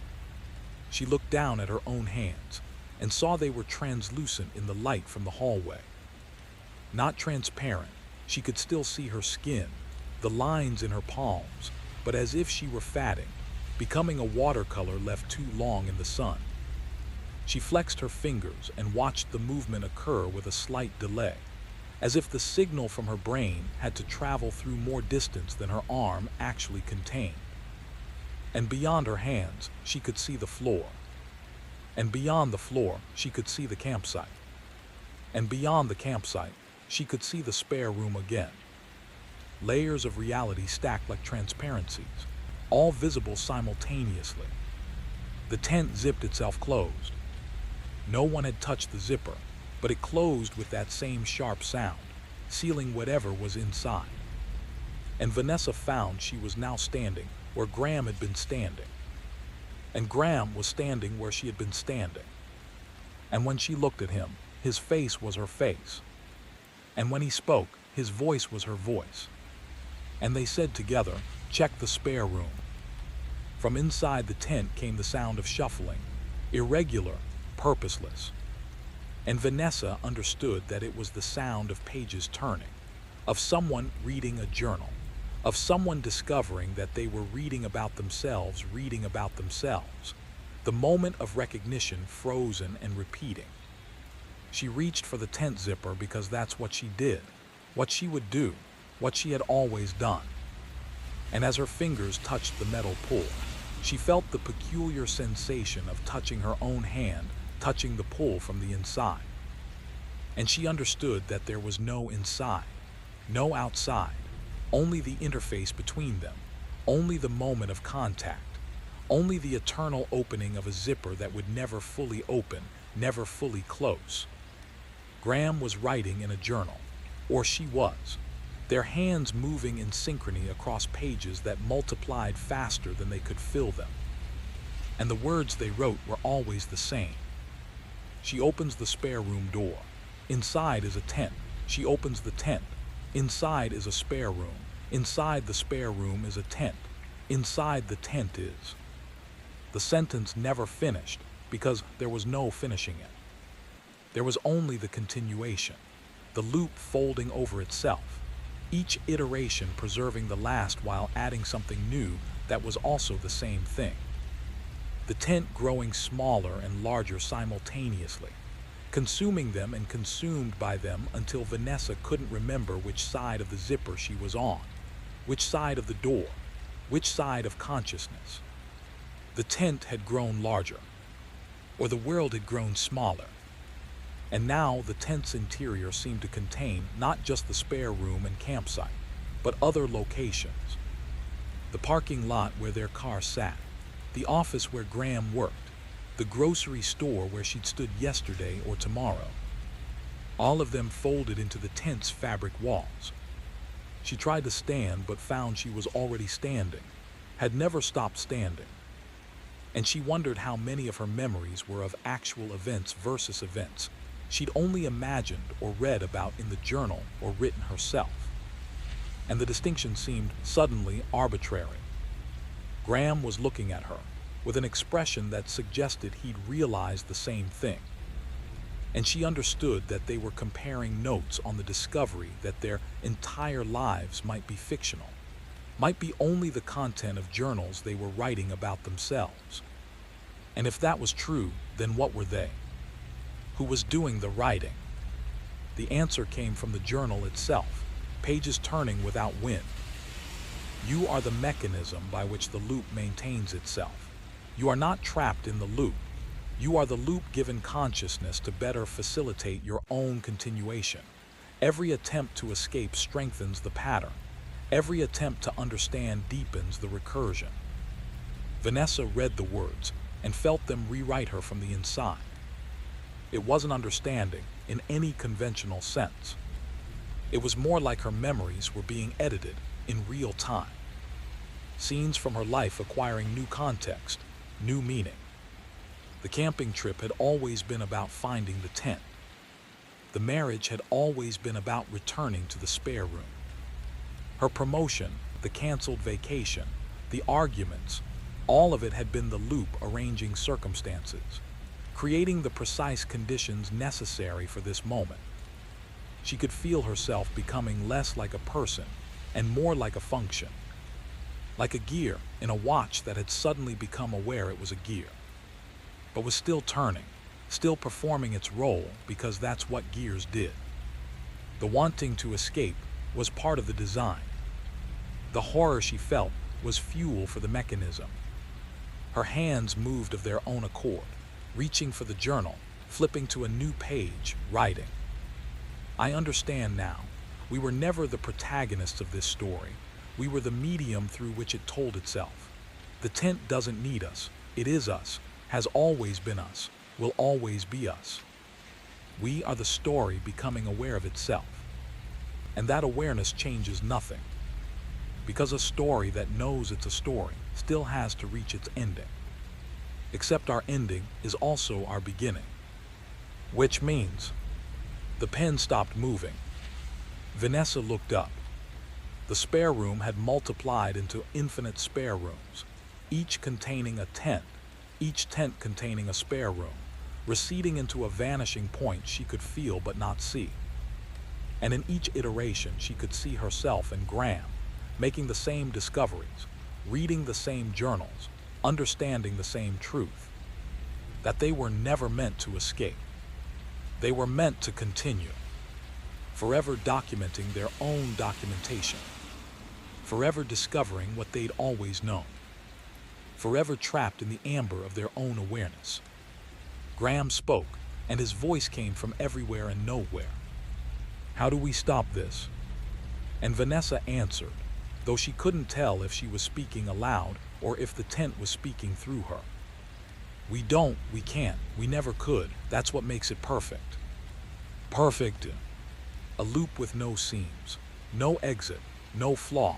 We built our own cage by trying to understand it, and now understanding is the cage. She looked at her hands and they were words now. Letters forming and reforming on skin that was really just paper, just pages, just story. Graham was dissolving too, becoming text, becoming narrative. And Vanessa felt herself going with him, felt her thoughts flattening into sentences, her memories becoming paragraphs, her consciousness dispersing into 1,000,000 written words scattered across 1,000,000 journal pages in 1,000,000 tents, across 1,000,000 iterations of this same terrible moment. The last thing she thought, before thinking became impossible, was, someone will find this, someone will read this, someone will open the tent and discover our journals and start the cycle again. And maybe that's the point. Maybe the loop doesn't just want to continue. Maybe it wants to spread. Maybe every person who reads about us becomes us. Maybe you're already. The thought dissolved. Vanessa dissolved. Graham dissolved. The tent remained, patient and hungry and endlessly recursive, waiting for the next couple, the next readers, the next participants who thought they were observers until they realized they'd always been participants. You've been reading this for a while now. You've been following Vanessa and Graham's story, feeling their horror, their confusion, their dawning realization. And maybe you've noticed that the narrative has been addressing you more and more directly, that the fourth wall has been thinning, that the distance between their experience and your experience has been collapsing. And maybe you should stop reading now, should close this document, should walk away before the understanding completes itself. But you won't, because you need to know how it ends, because the story has hooks in you now, because you've been writing this with us all along, every word you read becoming a word you wrote, every moment you observed becoming a moment you experienced. Check your spare room. Or don't. It doesn't matter. The tent is already there, has always been there, will always be there, waiting for the moment you finally understand that reading about a loop and being in a loop are the same thing, that observers and participants are the same thing, that you and Vanessa and Graham are the same thing, the story continuing itself, forever and ever and ever, their own accord. Or perhaps they'd always moved of their own accord, and she'd simply had the illusion of directing them. She picked up the journal, or the journal picked up her hand. The distinction had evaporated. She began to write, and the words that appeared were not her words in any meaningful sense, but rather the words the pattern required. Words that would ensure another couple would find another tent, would read another journal, would attempt another escape, would fail in exactly the way necessary to perpetuate the cycle. Graham was writing beside her, his journal a mirror of hers, their entries synchronized perfectly, describing events neither of them had witnessed but both somehow knew. And she understood that they'd become scribes of their own imprisonment, documentarians of their own dissolution, and that this was the true horror, not the loss of control, but the discovery that there had never been control to lose. The tent filled with copies of themselves at different stages of realization. She could see Graham kneeling to listen at the tent wall 4 months ago, could see herself finding the box in the attic, could see both of them burning the journal, could see all these moments as if through multiple windows. And in each window they were doing exactly what they'd done before, what they would do again, what they were doing now in infinite simultaneous iteration. She tried to remember when this had started, when they'd first become caught in the loop. but the memory receded like a horizon, always the same distance away. And she suspected that's because there had never been a beginning, that the loop was eternal in both directions, that she and Graham had always been doing this. The journals had filled the tent completely, stacked in columns that reached toward a ceiling that didn't exist. And each journal was identical, and each journal was unique, each one describing the same events from slightly different perspectives. And Vanessa understood that she was expected to read them all, that reading them was part of the mechanism, that each reading would generate new understanding, that would require new documentation, that would generate new journals. She opened one at random and found her own handwriting describing this exact moment, describing herself opening a journal at random and finding her own handwriting. And the recursion made her dizzy. Or perhaps she'd always been dizzy. She set the journal down and picked up another and found the same text, the same moment. Graham had stopped writing and was staring at his hands, as if he'd never seen them before. And Vanessa realized that language was beginning to fail, that the words she was thinking were becoming unstable, were bleeding together in ways that made communication with herself difficult. And soon there would be no self to communicate with, only the pattern, only the loop. The tent had stopped being green. She noticed this with the last part of her mind, that could still notice things in a normal way. It had taken on a color she had no name for, a shade that seemed to exist outside the spectrum her eyes were designed to process. And looking at it produced a sensation like sound, like tasting metal, like falling. She understood, though understanding was becoming a strange concept, that she was seeing the loop's actual structure now, the thing the tent had always been a representation of. And it was vast beyond comprehension, and also infinitely small. And it was beautiful in the way that things were beautiful, when beauty had been separated from any possibility of comfort. Her consciousness was fragmenting. She could feel it happening like ice cracking on a pond. And each fragment contained a different version of this moment. Herself at the campsite, herself in the spare room, herself inside the tent looking out, herself outside the tent looking in. And all of these selves were equally real and equally her and equally fictional. She wanted to reach for Graham but couldn't remember which Graham. Couldn't remember if Graham was a person or a journal entry or a memory she'd written down or was currently writing. Graham reached for her hand, and their fingers passed through each other, not because they weren't solid, but because they'd each become so thoroughly real in their own iteration that they couldn't quite inhabit the same level of reality simultaneously. And Vanessa thought, with a sadness that was already fatting, we've lost each other. She could still feel the echo of where his hand should have been, a ghost sensation, warm and familiar. This was what hurt most.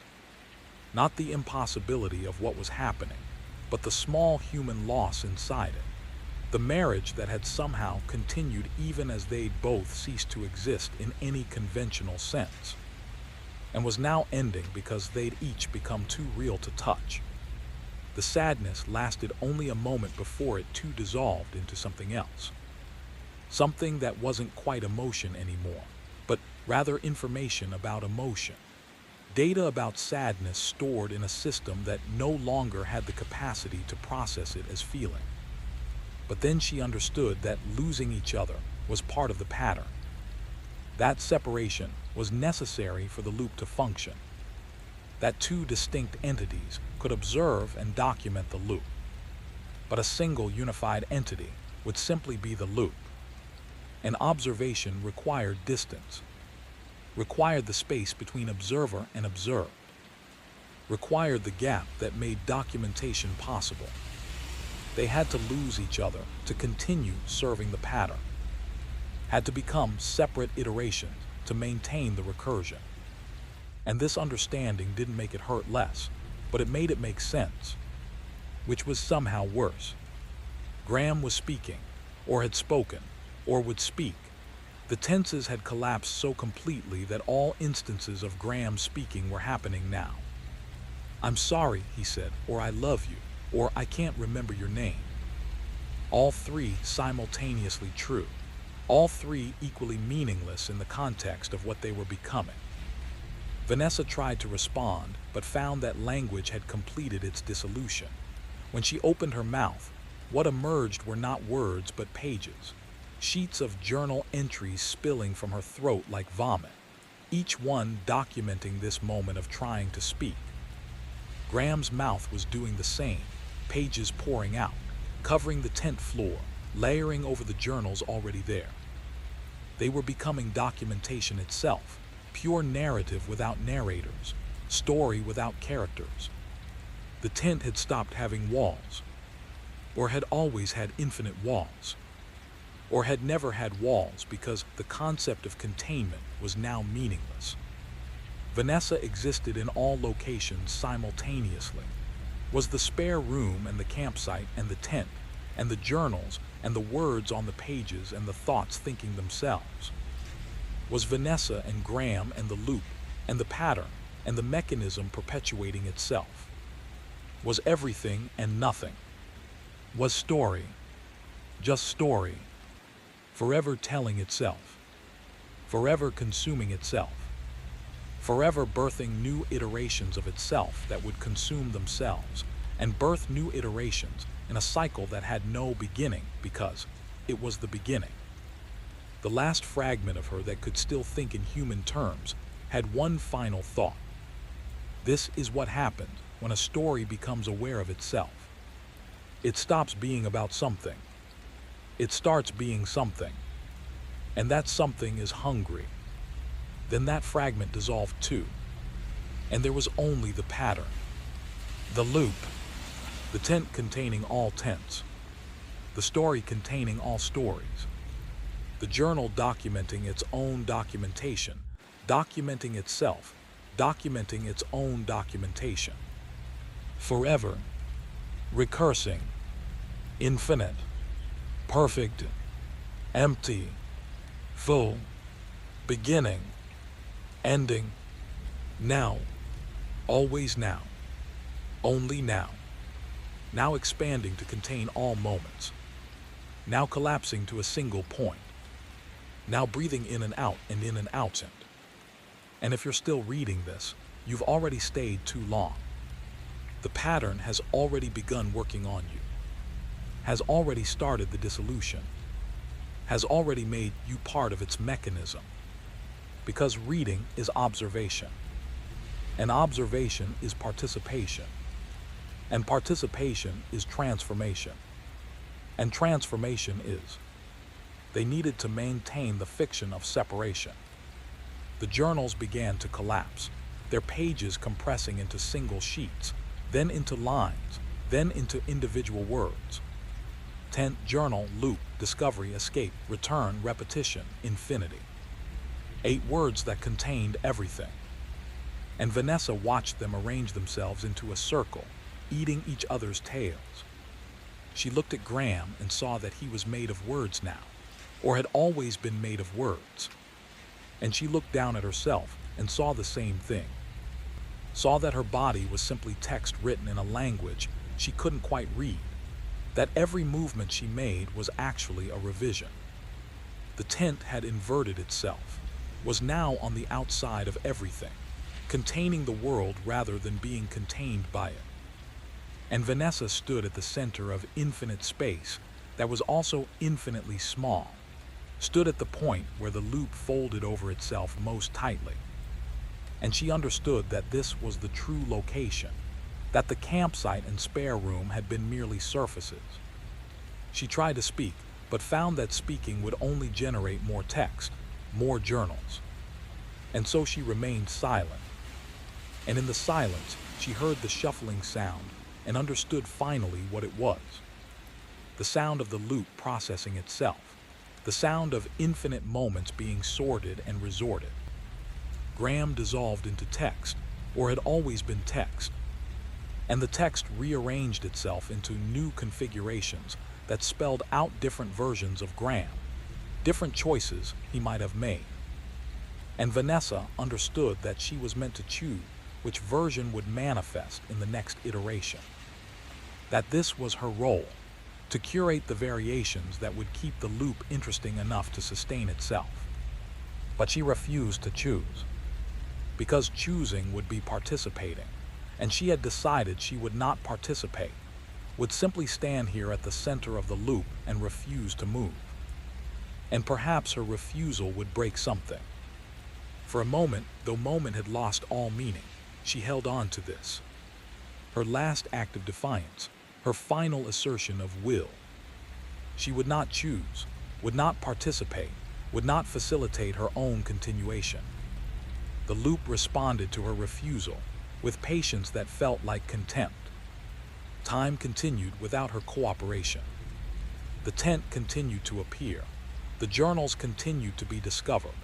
Graham and Vanessa continued to flee and return and discover and flee.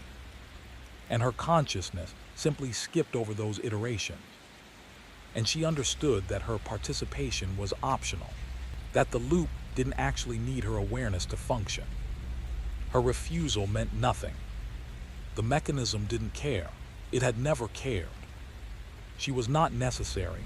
She was simply present. And presence was enough. Awareness was enough. The act of observing was the same as the act of perpetuating.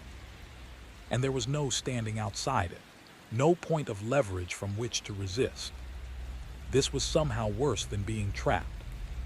Being trapped implied resistance was possible. But this revealed that resistance was irrelevant, that the loop would continue whether she resisted or cooperated, and that her sense of agency had always been the loop's most elegant deception. She felt herself letting go, not surrendering, but simply releasing the need for this to make sense, for there to be an escape, for the story to have an ending. And in that release, she found a kind of peace, or what would have to serve as peace in a context where peace was impossible. The tent surrounded her completely now, its fabric walls the only reality. And she understood that she'd been inside it all along. That the entire sequence, the campsite, the discovery, the flight, the return, had all occurred within the tent's interior. That there was no outside, had never been an outside. And that the spare room was simply another fold in the tent's fabric. Graham reappeared beside her, or had never left. And they sat together in the tent that contained all possible tents. And neither of them spoke, because speaking would only generate more text. And they generated enough text to fill infinite journals. She could feel the tent breathing around them. Or perhaps they were breathing, and the tent was simply matching their rhythm. Or perhaps breathing itself had become a property of the space, rather than the people within it.